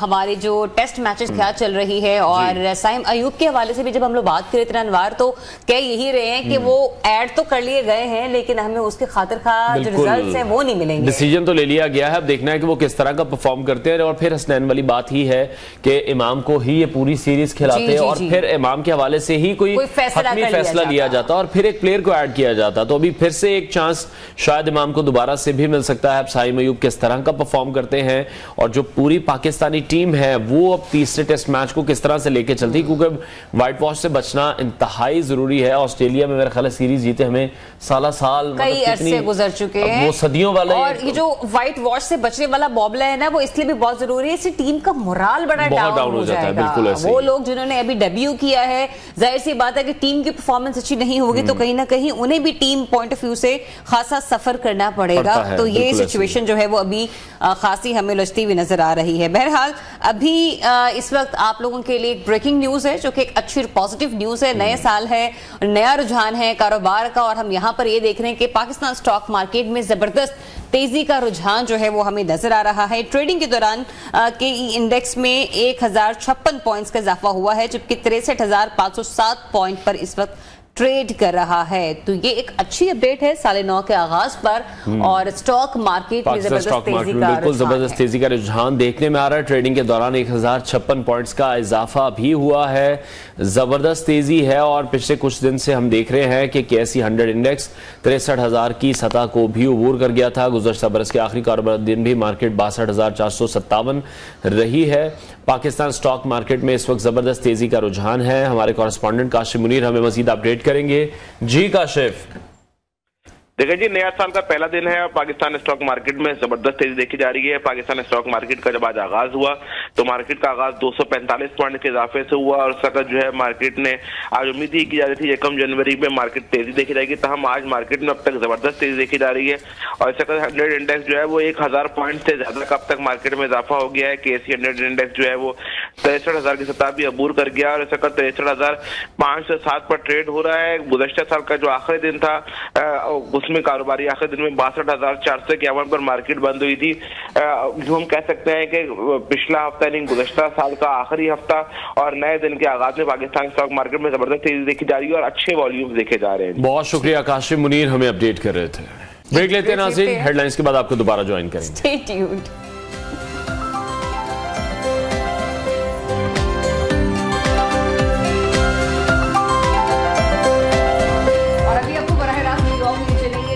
टाइम्स स्क्वायर पर इस वक्त न्यू ईयर के हवाले से जो फेस्टिविटी है वो देखी जा सकती है और वहां पर साल 9 के आगाज के लिए तकरीब का बाकायदा तौर पर आगाज हो चुका है। मनाजिर आप देख रहे हैं इस वक्त न्यूयॉर्क के, जहां हम देख रहे हैं नया साल, नई उम्मीदें और 2024 का जो पहला सूरज है वो काफ़ी ममालिक में तुलू हो चुका है। और अभी न्यूयॉर्क के टाइम्स स्क्वायर के मनाजिर हैं जहां लोगों की एक बहुत बड़ी तादाद जमा है और नए साल को खुशामदीद कहने के लिए लोग यहां पर इकट्ठे हुए हैं और इंतज़ार किया जा रहा है साल 2024 के आगाज़ का। इससे पहले न्यूजीलैंड ने सबसे पहले नए साल का इस्तकबाल किया था। तारीख बदलते ही स्काई टावर पर हमने देखा कि जो आतिशबाजी के मनाजिर थे वो हम सब ने देखे। दुबई में भी साले 9 का शानदार इस्तकबाल किया गया। बुर्ज खलीफा पर हमेशा की तरह शानदार आतिशबाजी का मुजाहरा किया गया। ऑस्ट्रेलिया में बड़े खूबसूरत मनाजिर थे और अब इन मनाजिर का इंतज़ार किया जा रहा है। अमेरिका में न्यूयॉर्क टाइम्स स्क्वायर के ये मनाजिर हैं, लोगों की बहुत बड़ी तादाद जमा है इन तमाम विजुअल्स को विटनेस करने के लिए। बिल्कुल, और हमें देखते हैं कि हर साल टाइम्स स्क्वायर का जो जश्न होता है वो बाकी ममालिक की निस्बत बहुत ही खूबसूरत होता है और हमेशा ही यादगार रहता है। वो लोग जो अपना इस साल न्यू ईयर प्लान कर चुके हैं बाहर के ममालिक में, डेफिनेटली उनको बड़ी मज़े की फेस्टिविटीज़ जो हैं वो देखने को मिल रही हैं, क्योंकि पाकिस्तान ने तो अपना ये जो नया साल है इसकी तकरीबात है वो अपने गज़ा और फ़लस्तीनी बहन भाइयों के नाम कर दी हैं। और यही वजह है कि पाकिस्तान में साले 9 की तकरीबात का उस अंदाज में जो है वो इनेकाद नहीं किया गया। लेकिन जो बाहर के ममालिक है वहाँ पर हम ये देख रहे हैं कि टाइम्स स्क्वायर हो, आईफिल टावर हो या फिर दुबई हो, डाउनटाउन, वहां पर बड़े ही मुनफरिद अंदाज में हर साल सेलिब्रेशंस जो हैं वो रखी जाती हैं। और इस वक्त हम देख रहे हैं कि जो वहां पर तकरीब के मेजबान हैं वो जो लोग हैं उन्हें खासा मोटिवेट करते हुए हमें नजर आ रहे हैं। बिल्कुल, और मेरा ख्याल है काउंटडाउन जो है वो इस वक्त स्टार्ट हो चुका है और इंतज़ार किया जा रहा है अमेरिका में नए साल की शुरुआत के हवाले से। और 2004 का काउंटडाउन, 2014 का काउंटडाउन है और अब 2024 का जो काउंटडाउन है वो इस वक्त हम अपनी स्क्रीन पर भी इस वक्त मुलाहिजा करते देख रहे हैं। मनाजिर हैं बराह रास्त अमेरिका से, न्यूयॉर्क टाइम्स स्क्वायर से, जहां पर साले 9 का शानदार इस्तकबाल करने के लिए लोगों की एक बहुत बड़ी तादाद मौजूद है वहाँ पर। इससे पहले भी हमने देखा, जिस तरह से ज़रिया भी बता रही थी, कि मुख्तलिफ ममालिक में इन तकरीबात का इनेकाद किया गया था और पाकिस्तान में इन तमाम ही तकरीबात को पोस्टपोन कर दिया गया था। बिल्कुल इन तकरीबात का इनेकाद नहीं किया गया क्योंकि जो ऑनगोइंग सिचुएशन है इस वक्त फ़लस्तीन में, उस हवाले से यही कहा गया। आर्मी चीफ ने भी ये पैगाम दिया कि हम फ़लस्तीन और मकबूजा कश्मीर के अवाम के साथ ही खड़े हैं। ब्रेक लेते हैं, ब्रेक के बाद आपको दोबारा ज्वाइन करते हैं।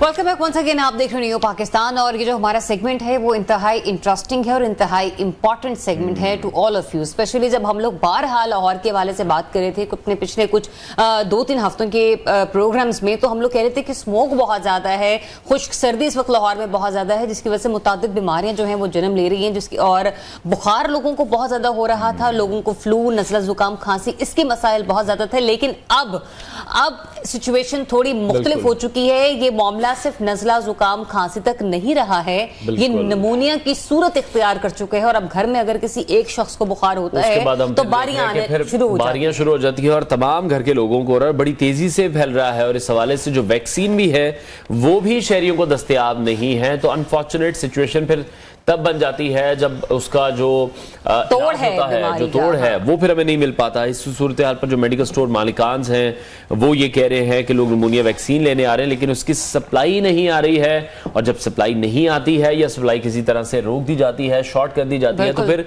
कीमतें बढ़ाने का वो एक जो फार्मूला है, नुस्खा है, वो होता है। तो सदर फार्मासिस्ट लीगल फोरम नूर महर की जानिब से फिर ये बताया गया कि निमोनिया का सीजन है और जो फार्मा वाले हैं वो हमेशा की तरह इस सिचुएशन से फायदा उठा रहे हैं। नूर महर ने मजीद भी ये बताया है कि medical stores pneumonia vaccine black में बेच रहे हैं, जबकि ड्रैप निमोनिया वैक्सीन की कीमत नहीं बढ़ा रहा। तो मैन्युफैक्चरर्स की जानिब से भी सप्लाई अब रोक दी गई है।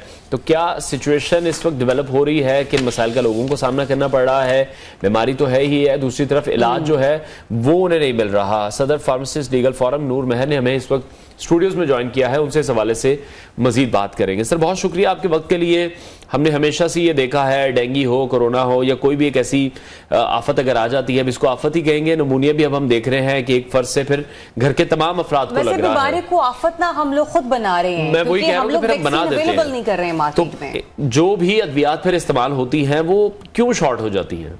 पहली बात तो ये कि आफत बिल्कुल नहीं है और लोगों में इतना स्ट्रेस फैलाने की ज़रूरत नहीं है। ठीक है। जब सर्दी का मौसम आता है तो इस तरह के मसाइल अक्सर और बेशतर होते हैं, लेकिन इस दफ़ा थोड़ा सा ज़्यादा इस वजह से हो रहा है कि निमोनिया की वैक्सीन जो है वो गवर्नमेंट सेक्टर को बच्चों को ख़ास तौर पे सप्लाई खरीदनी चाहिए। उसके लिए होता ये है कि वो टाइमली ऑर्डर देना होता है, क्योंकि इसमें कम कंपनीज हैं, एक मारूफ मल्टीनेशनल्स हैं, वो करती हैं। पाकिस्तान में 100% जो वैक्सीन है वो इम्पोर्ट होती है। ठीक है। तो अब अवेलेबिलिटी ऑफ मेडिसिन में प्रॉब्लम ये आ रहा है कि जो फार्मास्यूटिकल इंपोर्टर्स हैं वो कह रहे हैं जी डॉलर डिवैल्यूएशन का मसला है, हमें एलसीज नहीं हमारी नहीं खुल रही। और एलसीज के मामले में तो ये तो सही बात है कि हमारी स्टेट बैंक ऑफ पाकिस्तान और एफबीआर और मिनिस्ट्री ऑफ हेल्थ जो है इसमें उनके साथ कोऑपरेशन नहीं कर रहे। ठीक है, मसाइल अपनी जगह पे। अब जब एक चीज़ शॉर्ट हो रही है, मार्केट अवेलेबल नहीं है, तो ज़ख़ीरा अंदोज़ आर्टिफिशियल उसकी किल्लत करते हैं। तो अब उस जो मसनूई ज़ख़ीरा अंदोज है ना, वो क्या कर रहे हैं कि एक चीज़ जो उनकी पड़ी तो हुई है मार्केट में और फ्लो नहीं है बाहर से आने में, और गवर्नमेंट के इंस्पेक्टर्स जो हैं, ड्रग इंस्पेक्टर्स जो हैं, वो रोल प्ले नहीं कर रहे। उससे क्या है कि जो उनकी जो है ना ब्लैक में, वो खुद कंपनी वाले ही जो है ना वो ब्लैक में महंगी बेच रहे हैं। ठीक है। तो इस पे जो है खासतौर पे ड्रग अथॉरिटी में आसिम रऊफ साहब अच्छे काम कर रहे हैं। उनको चाहिए कि आगे आएँ और खासतौर पे सूबाई ड्रग इंस्पेक्टर्स जो हैं वो फील्ड में जाएं और अवेलेबिलिटी को यकीनी बनाएं, क्योंकि ड्रग एक्ट के मुताबिक कंपनीज जो इंपोर्ट करती हैं उसका लेवल ऑफ इन्वेंट्री जो है मार्केट में रखना जरूरी है। ठीक जी। लेकिन सर, अच्छा अभी हम लोग की देख रहे हैं ना, अभी जो आपने कहा कि एलसीज नहीं खुल रही है, दीगर मामलात हैं, देखिए ये सिर्फ स्टूडियो डिस्कशन नहीं होनी चाहिए, ये सिर्फ अस्पतालों की जो इमरजेंसीज है वहां पे डिस्कशन नहीं होनी चाहिए। मेरी अपनी फैमिली में 2 इंतहाई नौज़ायदा बच्चे जो थे उनका इंतकाल नमूनिया की वजह से हुआ, ठीक है ना, और वो सिर्फ 2 बच्चे नहीं थे। जब आप उस वार्ड में जाते हैं ना सर, वहां पर बहुत बड़ी तादाद में छोटे छोटे बच्चे हैं, 2 साल का, 1.5 साल का, बिल्कुल कुछ तो न्यू बॉर्न बेबीज हैं। तो ये एक तो ये कि ये जो फार्मास्यूटिकल्स हैं कि ये इन लोगों को वो खानदान नजर नहीं आ रहे, या फिर जो ड्रग है या फिर हमारे जो रेगुलेटरी अथॉरिटीज हैं वो सारे मामलात नहीं देख रही, ये एलसीज, ये दीगर मामलात, इनसे हटकर अब मसाइल की तरफ के हल के लिए निकलना पड़ेगा बाहर। देखिए हमारे मुल्क में ना सबसे बड़ा अलमिया ये है कि हम जब सर पे पड़ती है ना तो फिर ही हम वो होते हैं, और माजरत के साथ हम बहुत सारे लोग इंतहाई बेहिसी का शिकार हैं। हम दवाइयों के मामले में ज़्यादा बेहिसी का शिकार हैं, और हम उस चीज़ों को जो पॉलिसी मेकर्स हैं वो उस आगे फ्यूचर को या प्रॉब्लम्स को जो है देख नहीं रहे होते। और जो एक माफिया है, ड्रग माफिया जो है, वो इतना ताकतवर है पाकिस्तान में कि आपको इसके लिए एक पूरा प्रोग्राम चाहिए, ठीक है। तो इस पे कंपटीशन इतना ज़्यादा है, और इस पे खासतौर निमोनिया की वैक्सीन में जो कंपटीटर्स है बहुत कम है। हम एक फाइजर कंपनी है, JSK है, पाकिस्तान की सबसे बड़ी कंपनी है वैसे तो, उसके मरहून मिन्नत हैं, वो भी मतलब बाहर से इंपोर्ट हो रही हैं। अब जो लोग कुछ और हैं वो कह रहे हैं कि जी हमें क्योंकि डॉलर की वजह से प्राइस मिल नहीं रहा, अब ड्रग अथॉरिटी जो है उनको चाहिए कि प्राइस को ऐसा मैकेनिज्म बनाए कि आवाम को भी मिले और जो इंपोर्टर है, ठीक है, मुनाफा कमाए, जायज मुनाफा कमाए ना, ठीक है। तो उस पे वो बाहर नहीं आ रहे। अब ये है कि दवाइयों के मामले में हमारा जो मैकेनिज्म है वो काफ़ी इंप्रूव होने की ज़रूरत है। असल कीमतें जो हैं दवाइयों की वो वेबसाइट पे नहीं है, कौन सी दवाई की असल कीमत क्या है उस पर हमें पता नहीं लगता। और फार्मास्यूटिकल कंपनीज जो हैं वो डॉक्टरों को आप ये पूछें कौन सी चीज़ है जो नहीं देते, फ्रिज, AC, बाहर के कूलर। करप्शन जो है, वाइट कॉलर करप्शन जो है, पाकिस्तान उन टॉप 3 मुल्कों में, 2 मुल्कों में शामिल है जहाँ पे मेडिसिन के मामले में सबसे ज़्यादा करप्शन होती है। अब देखें डॉक्टरों की जाली एसोसिएशनें कंपनियों से क्या कुछ नहीं लेती, पीड्स एसोसिएशन, फलानी association, heart association, cancer association, देखें वो अनरजिस्टर्ड होती हैं। इस पे जो है काम हम कर रहे हैं। इंटरनेशनल अगली जो मेडी लीग्स आएंगी दुनिया में उसमें आपको अंदाजा होगा, आंखें खुलेंगी कि फार्मास्यूटिकल माफिया तो असल ड्रग वाला माफिया से भी बात चीजों में आगे हैं। तो अब ये है कि वैक्सीन जो है अभी जो है इसकी वैक्सीन जो फौरी तौर पे एलसीज खोलनी चाहिए, और जो इवन के जहाँ पे भी अगर श्रीलंका में क्राइसिस आया था ना वहां पे, तो उन्होंने सबसे पहले $2 अरब जो है ना दवाइयों के लिए जरूर रखे थे, ठीक है। हमारे पास वैसे तो लोकल में भी 800 फार्मास्यूटिकल कंपनीज हैं, हम 90% दवाइयां पाकिस्तान में तैयार करते हैं, हमारा बड़ा सेक्टर है। लेकिन पाकिस्तान में जो एक रहम होना चाहिए ना, हम हर चीज को प्रोडक्ट और सेल समझ लेते हैं, बिल्कुल, और मरीज को प्रोडक्ट समझते हैं। ये भी देखिए जब ऐसी कोई सिचुएशन डेवलप हो जाती है उस वक्त वो पैसे कमाने का वो जो एक ट्रेंड है वो फिर बहुत ज्यादा बढ़ जाता है। ड्रैप भी मौजूद है और भी अथॉरिटीज मौजूद होंगी, तो वो फिर चेक एंड बैलेंस क्यों नहीं रख पा रही उन लोगों पर? अच्छा, अब क्या है कि जो बड़े बड़े ताकतवर कंपनीज हैं वो इतनी इन्फ्लुएंस रखती हैं कि अगर कोई ड्रग इंस्पेक्टर प्रॉपर कार्रवाई करता है वो बेचारा, मतलब अब बहुत सारी चीज़ों में अब क्या है, ड्रग इंस्पेक्टर बेचारे को फील्ड में जाने के लिए कुछ तो करप्ट हैं, कुछ अच्छे जो हैं वो बेचारे फिर जाते हैं तो उनकी नौकरी का मसला होता है। ताकत अब क्या, उनको ना अलाउंस मिलता है, ना पेट्रोल मिलता है कि आप जाके मेडिकल स्टोर चेक करें, उनको ना डेली वेजेस मिलते हैं। उससे तो फूड अथॉरिटी बेहतर है। आप देखें पूरे पंजाब में फेडरल के सिर्फ 2 इंस्पेक्टर्स हैं, इतना बड़ा पंजाब है, सिर्फ 2 इंस्पेक्टर्स हैं, ठीक है। तो वो इंडस्ट्री को देखेंगे, वो क्या मतलब फील्ड में जाएंगे, ठीक है। सूबाई जो है तकरीबन 80 के करीब हैं, हर तहसील लेवल पे हैं, लेकिन उन पे उनको फैसिलिटेशन जो है ना उसके जो एक है पैटर्न जो है वो देना जरूरी है। खासकर वैक्सीन के मामले में जो है स्टेट ऑफ पाकिस्तान को फौरी तौर पर एलसीज खोलनी चाहिए। मैं समझता हूँ कि फौरी तौर पर डब्ल्यू अथॉरिटी और पंजाब गवर्नमेंट खास तौर पर, सिंध हुकूमत खास तौर पर, सूबाई हुकूमतें जो हैं वो इस पर बैठ के हल निकालें। और ये उनकी जो है मैं समझता हूँ क्रिमिनल नेग्लिजेंस है कि गवर्नमेंट सेक्टर ने सही टाइम पे जो है ऑर्डर्स नहीं दिए, और जितने भी वैक्सीन के सेंटर्स हैं, वैक्सीनेशन जहाँ पे होती है वो उस पर टाइमली ऑर्डर इंटरनेशनली ना देने की वजह से, टाइमली एलसी ना खुलने की वजह से अब ये शॉर्टेजेस आ रही हैं, ब्लैकमेलिंग हो रही है। मैं समझता हूँ कि जिनके बच्चे मर जाएंगे वो किससे हिसाब मांगे, तो मैं समझता हूँ कि इस पे जो है फौरी तौर पे एक्शन होना चाहिए। अच्छा, एक चीज हम ये भी देख रहे हैं कि स्मोक के सीजन में अगर एक शख्स घर में बीमार हो रहा है तो बाकी के जो घर में 4-5 रहने वाले लोग हैं वो भी बैक टू बैक, मतलब आज इसकी तबीयत ठीक हुए तो कल किसी और की तबीयत खराब है, वो बेहतरी की तरफ बढ़ी रहे, रिकवरी की तरफ, तो फिर किसी और की तरफ जो है ना वो तबीयत खराब हो रही है। तो सर ये कोई वायरस है जो कि इतना वायरल इन्फेक्ट कर रहा है, या फिर या फिर ये वाकई एक स्मोक की वजह से ही है, एक नॉर्मल सी कंडीशन जो कि लोगों की खराब होती हुई हमें नजर आ रही है? देखिए, कुदरती कुव्वत मुदाफियत जो है ना वो हमारी कमज़ोर हो रही है। हमारा लाइफस्टाइल, फूड जो है वो नहीं है। हम ठीक है गरीब दुनिया के हैं, हमारी तरजीहात जो है, हुकूमती तरजीहात ज़रा मुख्तलिफ हैं। वो हमारी हेल्थ सेक्टर्स की कौन सी चीज़ों पे फूड बच्चों के उस पर और बड़ों के उस पर जो एक होनी चाहिए, अवेयरनेस होनी चाहिए, वो नहीं है। तो कुव्वत मुदाफ़ियत कमज़ोर होने की वजह से हम पे जो इस तरह की बीमारियां हैं वो ज़्यादा अटैक करती हैं। वो स्मोक की वजह से हों या कुछ और वजूहात हैं। तो उसका एक तो प्रॉपर ट्रीटमेंट के बारे में और लोगों में अवेयरनेस जो है, एहतियातें जो है ना उसको पब्लिक करने की ज़रूरत है कि सर्दी का सीज़न है तो बच्चों की हिफाजत और बड़ों को अपने आप को कैसे महफूज रखना है और कौन कौन सी ग़िज़ाएँ लेनी चाहिए। इलाज बिल ग़िज़ा की तरफ हमें जाना चाहिए, हमें नेचुरल थेरेपी की तरफ जाना चाहिए। हमें सिर्फ एलोपैथिक मेडिसिन के बजाय हमें न्यूट्रास्यूटिकल्स और फूड सप्लीमेंट्स की तरफ भी कुछ हद तक जाना चाहिए। हर्बल मेडिसिन जो हैं बहुत इफेक्टिव हैं, हमारी हज़ारों सालों से ट्रेडिशनल मेडिसिन, इवन कि इंडिया जो है आयुर्वेदिक मेडिसिन में बहुत आगे चला गया और उनकी एक्सपोर्ट और सारी चीज़ें ज़्यादा हैं, तो हमें भी इस चीज़ों पर आना चाहिए। ठीक है, बहुत शुक्रिया डॉक्टर नूर मेहर हमारे साथ इन कॉन्वर्सेशन थे। नाज़रीन, आगे बढ़ते हैं और एक अजीब सी खबर शेयर करेंगे। और इस तरह के बहुत से ऐसे वाकयात हैं जो पहले भी रिपोर्ट हो चुके हैं। लाहौर में हमने देखा है कि तहरीक कत्ल के केस की तहकीकात में खातून के सनसनीखेज इंकशाफात सामने आए हैं जिसने पुलिस एहलकारों को भी चकरा कर रख दिया है। और डिटेल्स जो है वो इस तरह से हैं कि लाहौर का इलाका है चूंग, जहां पर खातून ने अपने आशना अरसलान के साथ मिलकर शौहर को कत्ल करने के बाद जायदाद हथियाने का ये जो प्लान था उसको बनाया, एग्जीक्यूट करने की कोशिश की। खातून ने अपनी सास, ससुर और नंद को कत्ल करने के बाद घर को भी आग लगा दी। कितनी शायद वो हिम्मत रखती थी या कितनी वो इस मामले में बहादुर थी, लेकिन शौहर जो थे उनके वकार वो घर पर मौजूद नहीं थे जिसकी वजह से वो बच गया। मुलजिमा शौहर उसके खानदान को कत्ल करने के बाद अरसलान से तीसरी शादी करना चाहती। अच्छा, ये जो बहादुर खातून हम कह रहे हैं, जो निडर खातून है, इसको यूं कह लीजिए इसकी झिझक खत्म हो चुकी थी, क्योंकि जो आगे मैं इंकशाफात आप लोगों को बताने वाली हूँ वो भी सुनकर आप हैरान हो जाएंगे कि जिस वकार शौहर को वो कत्ल करना चाह रही थी और अपने जो नए जिसको वो शख्स को पसंद करती थी उससे शादी करना चाह रही थी, कि वही वकार है कि जिसकी मदद से उसने अपने पहले शौहर को कत्ल किया था और उसकी हाँ जी जायदाद जो थी वो हथियाली थी। और अब वही कहानी दोबारा रिपीट हो रही थी। लेकिन वो कहते हैं कि जब अल्लाह ताला नाइंसाफी होते हुए देखते हैं तो फिर उसका इंसाफ बोलता है। पहले वकार ने किसी और के खानदान के साथ ज्यादती की थी अपनी बीवी के साथ मिलकर, तो जो उसने पहले किसी और के साथ सलूक किया आज वही सलूक उसके अपने खानदान वालों के साथ भी किया। बिल्कुल हो रहा है। और उसने बताया कि वकार के साथ मिलकर 13 साल कबल यानी कि 2010 में अपने साबका शौहर को कत्ल किया था, जायदाद हथियाली थी।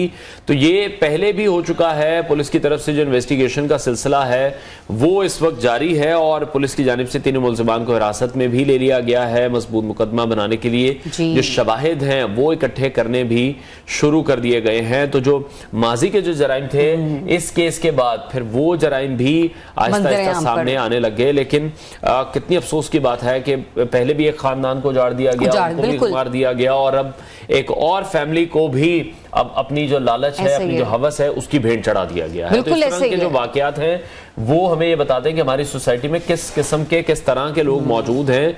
तो हमें भी बहुत ज्यादा एहतियात की जरूरत है। हम तमाम लोगों के लिए वेकअप कॉल है, ये पुलिस के लिए भी वेकअप कॉल है कि इस तरह के जो केसेस हैं उनको यकीनी तौर पर मंतकी अंजाम कैसे कैफरे किरदार तक पहुंचाना। और लायक तहसीन है पुलिस की इसमें इन्वेस्टिगेशन, जिस तरीके से उन्होंने सारा मामला जो है वो इन्वेस्टिगेट किया है, का भी जो वाकया था वो भी और आपने घर पूरा जला दिया, आपने अपनी तरफ से तमाम सबूत मिटाने की कोशिश की, लेकिन इसके बावजूद भी पुलिस ने इतनी बारीकबीनी के साथ काम किया है, इतने अच्छे तरीके से इन्वेस्टिगेशन की है कि आप पहुंच गए हैं कि इसका जो मुजरिम था वो एक नहीं था, तीनों लोग जो थे वो इसके अंदर मुलव्विस पाए गए हैं। और दूसरा ये कि जिस खानदान से ये दो शख्स और एक औरत ताल्लुक है, ऐसे लोगों का फिर सोसाइटी में रहना बहुत मुश्किल हो जाता है, क्योंकि ये लोग तो अपने मफाद के लिए सब कुछ कर रहे थे, लेकिन वो खानदान कि जिन्होंने अभी भी लाहौर के इलाकों में रहना है या उनकी मजीद एक्सटेंडेड फैमिलीज है, उन लोगों के लिए जिस हद तक परेशानी और सदमे के ये मामलात है ना, वो शायद इन लोगों को एक लम्हे के लिए जरूर सोचना चाहिए था कि हमारे खानदान वाले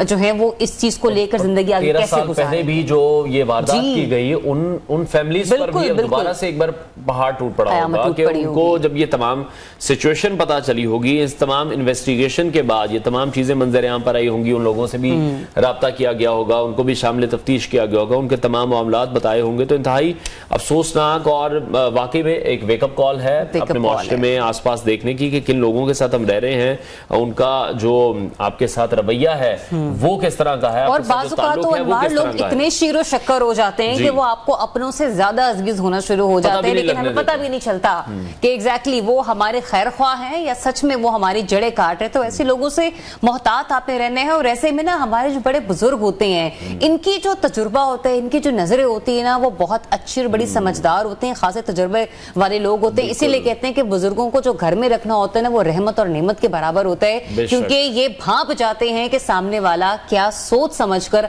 आपसे मिल रहा है या ताल्लुकात इस्तवार कर रहा है। बिल्कुल, ब्रेक लेते हैं नाज़रीन, ब्रेक के बाद आपको दोबारा ज्वाइन करें। Stay tuned.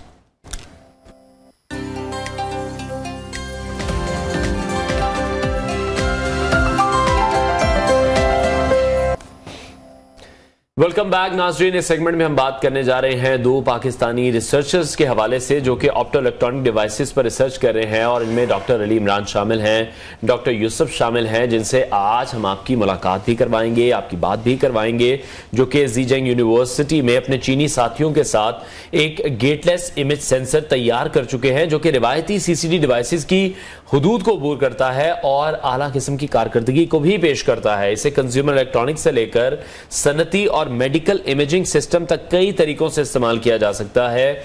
और ये जो नई टेक्नोलॉजी है, ये इमेजिंग इंडस्ट्री में इनकलाब लाने की सलाहियत भी रखती है। इसे स्मार्टफोन्स और जो दीगर आलात हैं उसके लिए बेहतर कैमरे बनाने के लिए इस्तेमाल भी किया जा सकता है। इसका इस्तेमाल नई किस्म के जो तिब्बी इमेजिंग आलात तैयार करने के लिए भी किया जा सकता है, जो कि मेरा ख्याल है सबसे ज्यादा इंपॉर्टेंट है, जो कि बीमारियां हैं उनकी ज्यादा दुरुस्त तशखीस बिल्कुल कर सकता है। सबसे पहले इसमें जो है वो सिग्नल टू श्योर का तनासुब जो है वो जरा ज्यादा है, और उसका मतलब ये है कि ये कम रोशनी में वाज़ेह तस्वीर ले सकता है। डॉक्टर अली इमरान ये भी बताते हैं इस बारे में कि उनके पास इस रिसर्च की बुनियाद पर मुकम्मल प्रोडक्ट डिजाइन करने का मंसूबा भी है, जो कि एक बहुत ही अच्छी खबर है साल 9 के आगाज पे। मैं तो ये कहूंगी जिससे जो कंज्यूमर है वो इस नई टेक्नोलॉजी की तरक्की के इंतहाई मौसर खुसूसियात से लुत्फ अंदोज हो सकेंगे। मतलब ये कहा जा सकता है कि वो लोग जो कि एक नया स्टार्टअप करना चाह रहे हैं, उनके लिए भी एक अच्छी अपॉर्चुनिटी है कि वो इस तरफ आके इन्वेस्टमेंट कर सकते हैं। बहरहाल ये डिवाइस ऑपरेट किस तरीके से होती है, मजीद इसके वो फायदे जो हम एक्सप्लेन नहीं कर पा रहे लेकिन एक्सपर्ट्स ही बता सकते हैं कि वो फायदे किस तरीके से पाकिस्तानी आवाम तक पहुंच सकते हैं, उस पर बात कर लेते हैं। Doctor Yusuf and doctor Ali साहब हमारे साथ मौजूद हैं। अस्सलाम वालेकुम and very good morning and a very happy new year to both of you. Ali, आपसे स्टार्ट कर लेते हैं। सबसे पहले तो ये बताएगा कि ये इमेज सेंसर है क्या, ये किस तरीके से परफॉर्म करता है, गेटलेस इमेज सेंसर? अस्सलाम वालेकुम जी, बहुत शुक्रिया सबसे पहले तो अपने प्रोग्राम में इनवाइट करने का, और सारे पाकिस्तान को हैप्पी न्यू ईयर और बेस्ट विशेस। और उसके अलावा ये कि हमने जो ये गेटलेस इमेज सेंसर तैयार किया है, बेसिकली इसकी प्रॉपर्टी ये है कि जो आपके एक तो डार्क में, जैसे आप अंधेरे के अंदर एक पिक्चर लें तो ये बिल्कुल आपको क्लियर इमेजिंग देगा जैसे आप दिन के वक्त इमेज लेते हैं। अच्छा। उसके अलावा ये कि हमने लैब के अंदर और प्लस उसका प्रैक्टिकल टेस्टिंग की है, तो ये जो हमारे कमर्शियली अवेलेबल सेंसर हैं उनसे 10,000 टाइम्स ज्यादा इसकी रिस्पॉन्सिविटी है और इट्स अमेजिंग। और उसके अलावा इसकी मैन्युफैक्चरिंग आसान है। आप जो हमारे पास फैब्स हैं यहाँ पर चाइना में, वहां पर इजीली आप इसको फैब्रिकेट कर सकते हैं। और इसके अलावा इसमें यह है कि आप इसकी ब्रॉड सेंसिंग रेंज है, आप अल्ट्रावायलेट इमेजिंग भी कर सकते हैं। जैसे रात के वक्त आप ड्राइव कर रहे हैं तो एकदम से जो हमारी यूवी लाइट्स हैं और जो कि ऑटोनोमस कार्स के अंदर भी आजकल वो यूज हो रहा है सिस्टम सारा, तो उसको भी डिटेक्ट कर सकते हैं। तो इसकी मल्टीपल एप्लीकेशंस हैं। और जी ठीक है यूसुफ साहब, आपसे मैं जानना चाहूंगा जिस तरह से आप लेटेस्ट बैटरीज टेक्निक जो हैं या जो तवानाई जखीरा करने वाली जितनी भी डिवाइसेस हैं उन पर भी रिसर्च कर रहे हैं, वो मैं चाहूंगा आप हमारे साथ शेयर कीजिएगा, क्योंकि आने वाला दौर अब हम देख रहे हैं, अगर हम लेटेस्ट बैटरीज की बात करते हैं, तवानाई को स्टोर करने की बात करते हैं, बहुत सी ऐसी गाड़ियों में भी हम ईवी की तरफ जा रहे हैं, जो पेट्रोलियम मसनूआत की तरफ से हम हटना चाह रहे हैं, उसमें जो आपकी रिसर्च है वो शेयर कीजिएगा। कितनी फ्रूटफुल होगी?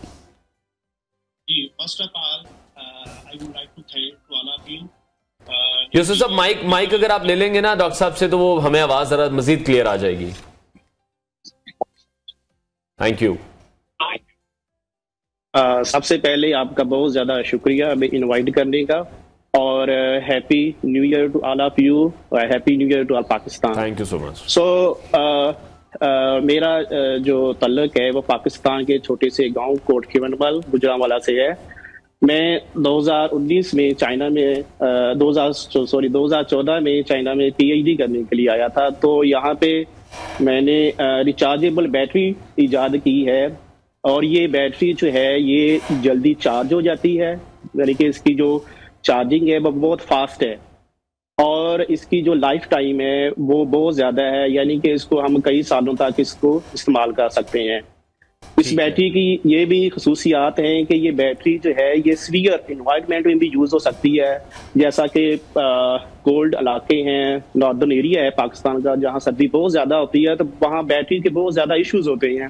जो बैटरी है वो जल्दी डिस्चार्ज हो जाती है, और उसकी जो कैपेसिटी है वो इतनी नहीं रहती जितनी नॉर्मल इन्वायरमेंट में रहती है। तो ये जो बैटरी है ये सीवियर इन्वायरमेंट में भी बहुत वर्क करती है, लाइक -20 -30 डिग्री तक भी ये बैटरी जो है कारआमद है। और मजीद हम बैटरी डिजाइन कर रहे हैं जो कि हमारी डेली यूज जो चीजें हैं, लाइक मोबाइल है, लैपटॉप है, इवन के इलेक्ट्रिक कार्स हैं और इलेक्ट्रिक बाइक्स हैं, उनमें हम इसको यूज कर सकते हैं।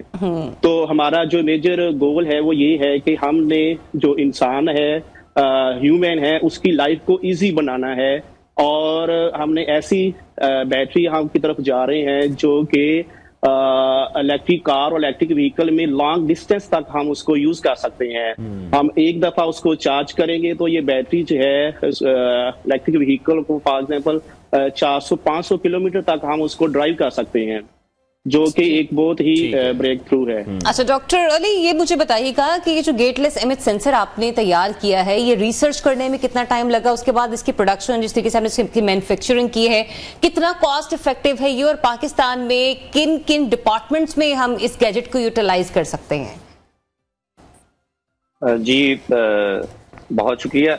ये जो इमेज सेंसर बनाने के लिए actually it took a lot of time, क्योंकि हम लोग ऑलरेडी हम लोग 2D मटेरियल जो एडवांस मटेरियल है उसको यूज कर रहे हैं। तो फर्स्ट ऑफ ऑल तो उसमें एक्सपर्टीज लेनी बड़ी जरूरी थी, तो उसमें एक्सपर्ट्स ली। उसके बाद एक डिफरेंट मटेरियल था जो कि मैंने अपने प्रोफेसर के साथ डिस्कस किया, and I am thankful he agreed and supported. And when we tested that, it was like a miracle. When I shared these results, so मेरे fellows और सारे they thought there is some problem in testing or something, and the results were too much magical. मुझे भी believe नहीं हो रहा था। तो फिर हमने बार बार उसके बहुत सारे डिवाइसेस बनाए, उनकी टेस्टिंग की, जो उसके टॉप नोच रिसर्चर थे उनसे डिस्कस किया, and finally we concluded that we have something. तो लेकिन डॉक्टर अली, यहाँ पे मेरा सवाल ये है कि ये जो आपने डिवाइस तैयार की है ये चाइना में रेडी हुई है, क्या हम इसकी प्रोडक्शन पाकिस्तान में भी कर सकते हैं या फिर इन फ्यूचर अभी हमें कुछ टाइम के लिए वहीं से ही चीजें इंपोर्ट करनी पड़ेंगी, वहीं से ही इस डिवाइस को इंपोर्ट करना पड़ेगा? जी, फॉर द टाइम बीइंग इसके लिए चूंकि इसके एडवांस मैन्युफैक्चरिंग फैब्स जो हैं वो चाहिए, जो इंटीग्रेटेड सर्किट बनाने के लिए यूज होती हैं, और हमारी चेचियांग यूनिवर्सिटी की अपनी एक बिल्कुल लेटेस्ट फैब इन्होंने बनाई है। तो फॉर द टाइम बीइंग तो हम यहाँ इसको मैन्युफैक्चरिंग करेंगे, लेकिन उसके साथ साथ हमारी अक्सर मीटिंग्स होती हैं, जैसे SMIC जो इनकी शंघाई वालों की सेमीकंडक्टर इंडस्ट्री है चाइना की टॉप की, they are interested to help Pakistan to start Pakistan own semiconductor industry. तो I hope so soon we will come to Pakistan इंशाल्लाह। ठीक है डॉक्टर यूसुफ, हम देख रहे हैं पाकिस्तान को तवानाई के बहरान, लोड शेडिंग का हमेशा से ही सामना रहा है और आजकल हम देख रहे हैं कि सर्दियों में भी बहुत ज्यादा लोड शेडिंग की जा रही है। जो रिसर्च आपने की है, आपको क्या लगता है पाकिस्तान तक इसका फायदा कब तक पहुंच जाएगा, कब तक इस फायदे को पहुंचा सकते हैं आप? जी, पाकिस्तान और दुनिया भर में जो डॉक्टर यूसुफ साहब काइंडली आप माइक ले लीजिए। जी यस, पाकिस्तान और दुनिया भर में जो तवानाई प्रोड्यूस होती है, इलेक्ट्रिसिटी प्रोड्यूस होती है, वो ज्यादातर ऑयल, गैस और कोयले से उसको हम इस्तेमाल करके बनाते हैं। लेकिन उसका सबसे बड़ा इशू ये है, उसके पोल्यूशन बहुत ज्यादा प्रोड्यूस होती है और ये जो रिजर्व्स हैं ये दिन ब दिन खत्म होते जा रहे हैं, कम होते जा रहे हैं। तो इसका जो बेस्ट सोल्यूशन है वो है renewable energy resources like solar cell, wind energy, hydro power. So हमें पाकिस्तान में इस तरह के प्रोजेक्ट्स लगाने चाहिए। ऑलरेडी बहुत सारे लोग इस पे काम कर रहे हैं, सोलर सेल या विंड एनर्जी पे, लेकिन इनको स्टोर करने के लिए बहुत बड़ा इशू है। जो बहुत बड़ा इशू ये है कि जो बैटरी जो लोग यूज करते हैं, बैटरी की जो लाइफ टाइम है वो ज्यादा नहीं है। जैसा कि घर में बहुत से लोग बैटरीज यूज करते हैं, तो वो जो बैटरी यूज करते हैं उसकी लाइफ इतनी ज्यादा नहीं होती, वो जल्दी खराब हो जाती है, जो उसकी जो कैपेसिटी है वो कम हो जाती है। तो हमें एक ऐसी बैटरी, ऐसे डिजाइन की जरूरत है जो कि उस एनर्जी को लॉन्ग टाइम के लिए स्टोर कर सके। तो हमने जो बैटरी बनाई है वो तवानाई को, एनर्जी को लॉन्ग टाइम के लिए स्टोर कर सकती है। और हम उसको ना सिर्फ घरों में यूज कर सकते हैं, बल्कि जो ग्रिड स्टेशन है, बिग ग्रिड स्टेशन हैं, उनमें भी हम बैटरी को इस्तेमाल कर सकते हैं। और सबसे जो इम्पोर्टेंट चीज ये है कि ये जो बैटरी है ये बहुत चीप है as compare to other dry battery. Mostly दुनिया में लिथियम बेस्ड बैटरी यूज होती है, जो कि लिथियम बहुत एक्सपेंसिव है, लेकिन हम चीप टेक्नोलॉजी की तरफ जा रहे हैं जो कि sodium based. You know, sodium is available everywhere and is very cheap. So जो सोडियम बेस्ड टेक्नोलॉजी है, आप क्या समझते हैं क्या कॉस्ट करेंगी ये बैटरीज? इसकी जो कास्ट है वो डिपेंड करता है बैटरी के साइज पे, डिपेंड करता है कि हम इसको यूज कहाँ पे कर रहे हैं। ठीक है, उसके साइज पे उसको यूज कहाँ पे कर रहे हैं। लाइक अगर हम लैपटॉप या मोबाइल में यूज करेंगे तो उसकी जो कास्ट है वो लिथियम बेस्ड से कई गुना कम हो जाएगी। ठीक है, एक रफली अगर आइडिया आप हमें दे दें, जैसे अगर आप मोबाइल के लिए एक बैटरी का इस्तेमाल करें तो ये कॉस्ट क्या करेगी, और अगर आप किसी सोलर सिस्टम के लिए इस बैटरी को यूज करते हैं तो क्या कॉस्ट रहेगी, ताकि लोगों को थोड़ा सा आइडिया हो जाए। आई थिंक जो बैटरी हम इस्तेमाल करेंगे सोडियम बेस्ड टेक्नोलॉजी पे, उससे हम 50 to 60% उसकी जो कास्ट है वो हम रिड्यूस कर सकेंगे यूजिंग सोडियम बेस्ड टेक्नोलॉजी। और ऑलरेडी हम इस पे बहुत ज्यादा कमर्शलाइज काम कर चुके हैं। ऑलरेडी हमारी टीम और हमारा जो ग्रुप है वो सोडियम बेस्ड बैटरी बना चुका है, जो कि चाइना में अवेलेबल है। बट इसको हम पाकिस्तान में भी इसको हम ले जा सकते हैं इस टेक्नोलॉजी को, और बिकॉज इट्स वेरी चीप और इसकी मैन्युफैक्चरिंग कास्ट जो है वो बहुत डॉक्टर साहब, क्वेश्चन इज स्टिल देयर कि वो कितनी चीप है। हम अपने व्यूअर्स को थोड़ा सा कुछ काम चल रहा होगा कि कितने एम्पेयर की जो बैटरी है वो कितने की कॉस्ट करेगी, यानी कि 50 से 60% जो कॉस्टिंग है वो फिर नीचे आ जाएगी। ठीक है डॉक्टर अली, आप बताइएगा, चीन में जिस तरह से हम देख रहे हैं रिसर्च जिस तरह से की जा रही है, पाकिस्तानी रिसर्च में फिर हम किस तरह से बेहतरी ला सकते हैं? जिन उसूलों पर चाइना में काम किया जा रहा है, पाकिस्तान में उन चीजों को इंप्लीमेंट होने में आप कितना वक्त देख रहे हैं अभी लगेगा? जी, चाइना में तो इस वक्त रिसर्च का एनवायरनमेंट बहुत अच्छा है। जैसे हम लोग जहाँ रिसर्च करते हैं वहां पर ऑलमोस्ट ऑल फैसिलिटीज जो हैं वो हमें एक रूफ के अंदर अवेलेबल होती हैं, जो कि बहुत ज़रूरी होता है। इसके अलावा ये कि रिसर्च फैसिलिटीज के साथ साथ हमारे साथ में बड़े माइंड होना बड़ा ज़रूरी है। वो हमें गाइड करते रहे कि whether we are moving to the right direction और द रॉन्ग डायरेक्शन। तो ये चीज यहाँ पर बड़ी जबरदस्त अवेलेबल है, स्पेशली जो टॉप यूनिवर्सिटीज हैं जैसे चेचियांग यूनिवर्सिटी है या पिकिंग यूनिवर्सिटी, जहाँ से हम लोगों ने लास्ट टाइम रिसर्च कंटिन्यू की थी। पाकिस्तान में इस वक्त जरूरी ये है कि हम लोग कोलैबोरेशन करें। जैसे लोकल वहाँ पर स्टूडेंट्स हैं उनको कोलैबोरेट इंटरनेशनल करना चाहिए, क्योंकि हम लोगों को भी बहुत सारे टॉप आइडियाज जब हम लोग ऑस्ट्रेलियन यूनिवर्सिटीज या अमेरिकन यूनिवर्सिटीज के साथ कोलैबोरेट करते तो हमें पता चलता है कि what is the hot topic and what's the hot research is going on. उसके साथ बहुत सारे ऐसे आइडियाज एक्सचेंज होते हैं जो कि इन जनरल हम लोग उनकी पेपर पढ़ते तो नहीं मिलते। जब आप उनके साथ मीटिंग करते हैं तो फिर आपको की पॉइंट्स मिलते हैं।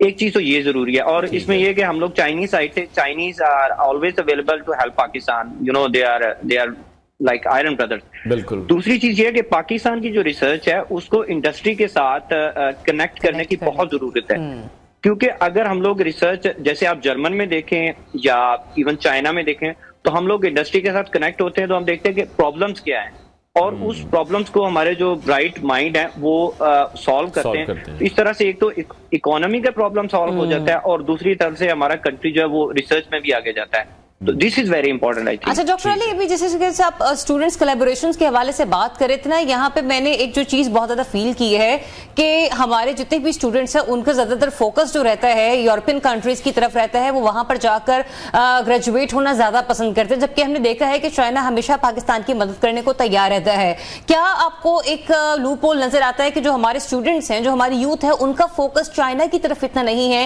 या फिर चाइना की तरफ से वीजा वगैरह मिलना, वीजा पॉलिसी बहुत टफ है, यही वजह है कि लोग उस तरफ ट्रैवल नहीं करते? जी, ये एक ट्रेंड बना हुआ है लोगों के माइंड में कि जो आप वेस्टर्न साइड पे जाएंगे तो उस तरफ आपको बड़ी एक इनोवेशन मिलेगी। इसमें कोई शक नहीं है कि इनोवेशन है, लेकिन we have to see from the Pakistani side like we were from the middle class.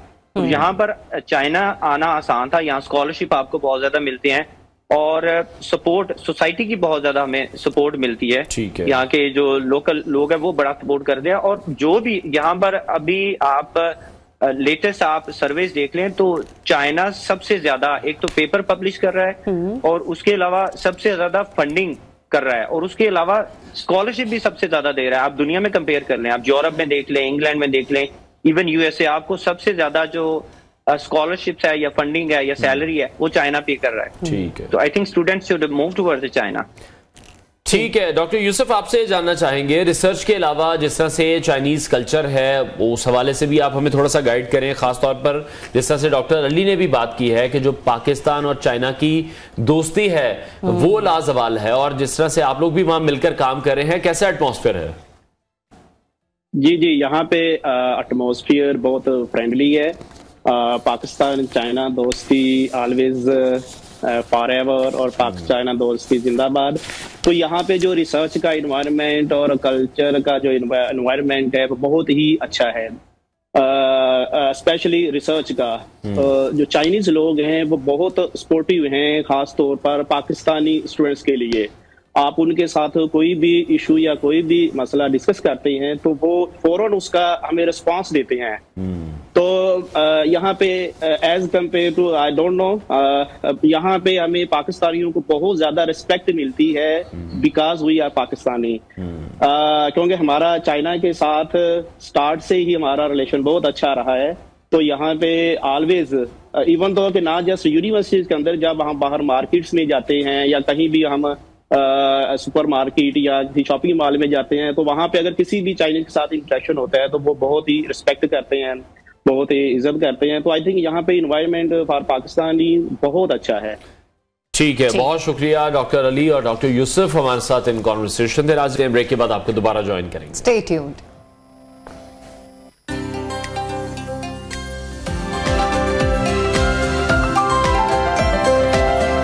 जी तो वेलकम बैक वंस अगेन और बात कर लेते हैं कि आपका और हमारा साल कैसा रहेगा। वैसे आपका क्या होता है माइंड कि मुझे पता चल जाए कि कुछ चीजें किस तरीके से चलेंगी। एस्ट्रोलॉजी पर आपको कितना बिलीव है अनवर? मुझे तो यही होता है कि जो जिस तरह से अल्लाह मियां चलाएं वैसे ही चले, हाँ, चीजें चल जाए तो वो बहुत ज्यादा बेहतर है। मुझे इतना वो क्यूरियोसिटी नहीं है जानने की, लेकिन बहुत से लोगों को क्यूरियोसिटी होती भी है, तो उन्हीं के लिए हमने ये सेगमेंट भी डिजाइन बिल्कुल। एक वक्त था कि मुझे भी बहुत ज्यादा होती थी और मैं हर वीक का अपना जो है ना वो पढ़ा करती थी कि क्या होगा क्या नहीं होगा, लेकिन अल्लाह ताला आप लोगों को भी सादत दे। होता था, ये भी तो सवाल है। हम कभी कभी नहीं, अच्छा पता है क्या होता है, आप अज्यूम करने लग जाते हैं चीजें, चाहे जिस अल्लाह ताला ने जैसे मर्जी तरीके से आपको देख के प्लान कर रखी हो, हम कहते हैं अच्छा ये हमने पढ़ा था, ये हो रहा होगा, ये जो नहीं भी होना था होता, तो आप कहते हैं कि ये क्यों नहीं हुआ। तो मुझे बाजू का ऐसे लगता है आप जब बहुत ज्यादा उसके अंदर गुम हो जाते हैं ना, तो आप अपनी दिमागी उसको भी मानने लग जाते हैं। 2023 जो है वो तो खत्म हो चुका है, 2024 का आगाज हो चुका है। अब तारीख, महीना, साल बदल चुका है। सितारों की जो चालें हैं, किस्मत की जो लकीरें हैं वो भी बदलेंगी। नया साल किन के लिए अच्छा रहेगा, किन के लिए अल्लाह ना करे कि बुरा रहे, तो हम ये अपने बट ये खुशी और गमी जिंदगी का हिस्सा है। रहीला अहमद हम स्टूडियोज में ज्वाइन कर रहे हैं, उन्हें वेलकम करते हैं। थैंक यू सो मच रहीला में ज्वाइन करने के लिए। सबसे पहले तो मुझे ये बता दें कि जो हमारा न्यू ईयर है इसमें कौन से स्टार्स जो हैं वो लाइमलाइट में रहने वाले हैं और किन के लिए लाइट जो है वो उतनी इफेक्टिव नहीं होगी जरा?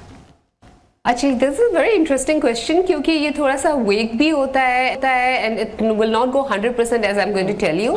लेकिन लेट्स जस्ट टॉक अबाउट कि अच्छे स्टार्स अच्छा किसके लिए रहने वाला है। तो कैप्रिकॉर्न्स, इनके लिए बहुत अच्छा टाइम है, और जो है पाइसियंस, इनके लिए बहुत अच्छा टाइम है। For Aries it's going to be a mix plate in the sense कि इफ दे रिमेन फोकस्ड, इस साल डी फोकस होने का उनका बड़े चांसेस है, और अगर फ्रस्ट्रेशन में ना पड़ जाएं और फोकस अपना लूज ना करें तो Aries can do really good. Taurus के लिए बहुत अच्छा साल है। उसके अलावा लियोस के लिए भी लाइक इट्स 70 to 80% उनके लिए करियर वाइज बहुत फ्लरिश करेंगे। पर्सनल लाइफ में दे शुड अवॉइड कॉन्फ्लिक्ट्स, और सेजिटेरियस के लिए भी towards the end of the year it's going to be good. तो ये सारे अच्छे हैं। अच्छा, stars that have to watch out for वो है एक्वेरियस। एक्वेरियस का ये है कि थोड़े से हेल्थ कंडीशंस हो सकते हैं, डिप्रेशन जरा आ सकता है, और कैंसेरियंस के लिए भी it goes the same way. Cancerians के लिए थोड़ा सा टफ टाइम हो सकता है, फाइनेंशियली थोड़ा स्लो होगा, लेकिन after August it's going to be good. और इसी तरह हम अगर स्कॉर्पियोज को देखें, और क्या रह गया है अक्टूबर का, that's Libra and Scorpios. Libra के लिए भी ना अच्छा है ना बुरा है, it's not, it would be a normal year for Libras. And for Scorpios they have to be cautious because किसी क्लोज कोई रिलेटिव। तो पाकिस्तान के लिए अगर हम पूछे ओवरऑल, तो पाकिस्तान के लिए ये साल कैसा होगा? के लिए मैं थोड़ा सा एक्सप्लेन करके बताना चाहूंगी कि पाकिस्तान का जो पर्सनल ईयर नंबर बन रहा है दैट इज 3, और इस साल जो यूनिवर्सल ईयर नंबर है 2024 का दैट इज नंबर 8। अब 8 और 3 की आपस में like 8 always compliments 3 and 3 compliments 8। उस हिसाब से पाकिस्तान के लिए it's going to be a very good year in the sense के पाकिस्तान के कोलैबोरेशंस होंगी, जिसकी वजह से पाकिस्तान डिफॉल्ट से तो निकल आएगा, लेकिन जो भी इनके आपस में कोलैबोरेशंस होंगी उसकी वजह से फाइनेंसेस आएंगे, इकोनॉमी बेहतर होगी और फ्लरिश तो करेगा, लेकिन थोड़ा सा प्लेज कराएंगे अपनी कोई ना कोई चीज जो कि इवेंचुअली आगे जाके 2025 एंड 26 के अंदर we will get that back. So that is not to be like कोई परेशान होने की जरूरत नहीं है। इकोनॉमिकली पाकिस्तान शुरू के 3-4 महीने टफ ख्यास है जो कि हमें समझ भी आती है। ख्यास है, इलेक्शन सीजन है और बहुत कुछ होगा। And by the way something very important. अच्छा, भी आपने इलेक्शन की बात कर ही ली है, तो इस इलेक्शन में किसके सितारे हमें ज्यादा चमकते हुए नजर आएंगे? नवाज शरीफ या Bilawal? Who will be the next prime minister, या फिर बानी पीटीआई? अच्छा, नवाज शरीफ, इमरान खान, बिलावल भुट्टो में से ऑनेस्टली कोई भी नहीं बनता दिखाई दे रहा। अच्छा, आई फील के पावर में आने के चांसेस इस वक्त की एनर्जीज अगर मैं रीड करूं तो PMLN के ज्यादा फील हो रहे हैं। लेकिन लेट मी टेल यू कि ये सब कुछ जो क्लैरिटी आएगी दैट वुड बी आफ्टर 18 जनवरी, क्योंकि 18 जनवरी के बीच में बहुत कुछ चेंज होगा। मैं पहले भी एक दफा ये बात कर चुकी हूँ और मैंने ये भी बताया था कि दिसंबर के एंड में PTI को रिलीफ काफी चीजों में मिलना शुरू हो जाएगा और मुझे नहीं लगता कि दे विल बी माइनस्ड और वो नहीं हो सकते। लेकिन इस वक्त की जो एनर्जीज है उसके हिसाब से लग रहा है कि कोई एक स्पेसिफिक नहीं होगी किसी के पास मेजॉरिटी। लेकिन अच्छा, वो रिलीफ तो हमें वैसे भी मिलता कहीं भी दिखाई नहीं दे रहा। देखते हैं अभी ये जो वो इस वक्त प्रेडिक्शन कर रही हैं वो कितनी सही साबित होती है। तो इकोनॉमी के हवाले से आप किस तरह से देख रही हैं? पाकिस्तानी जो इकोनॉमी है वो इस साल में आपको बेहतर होती दिखाई दे रही है?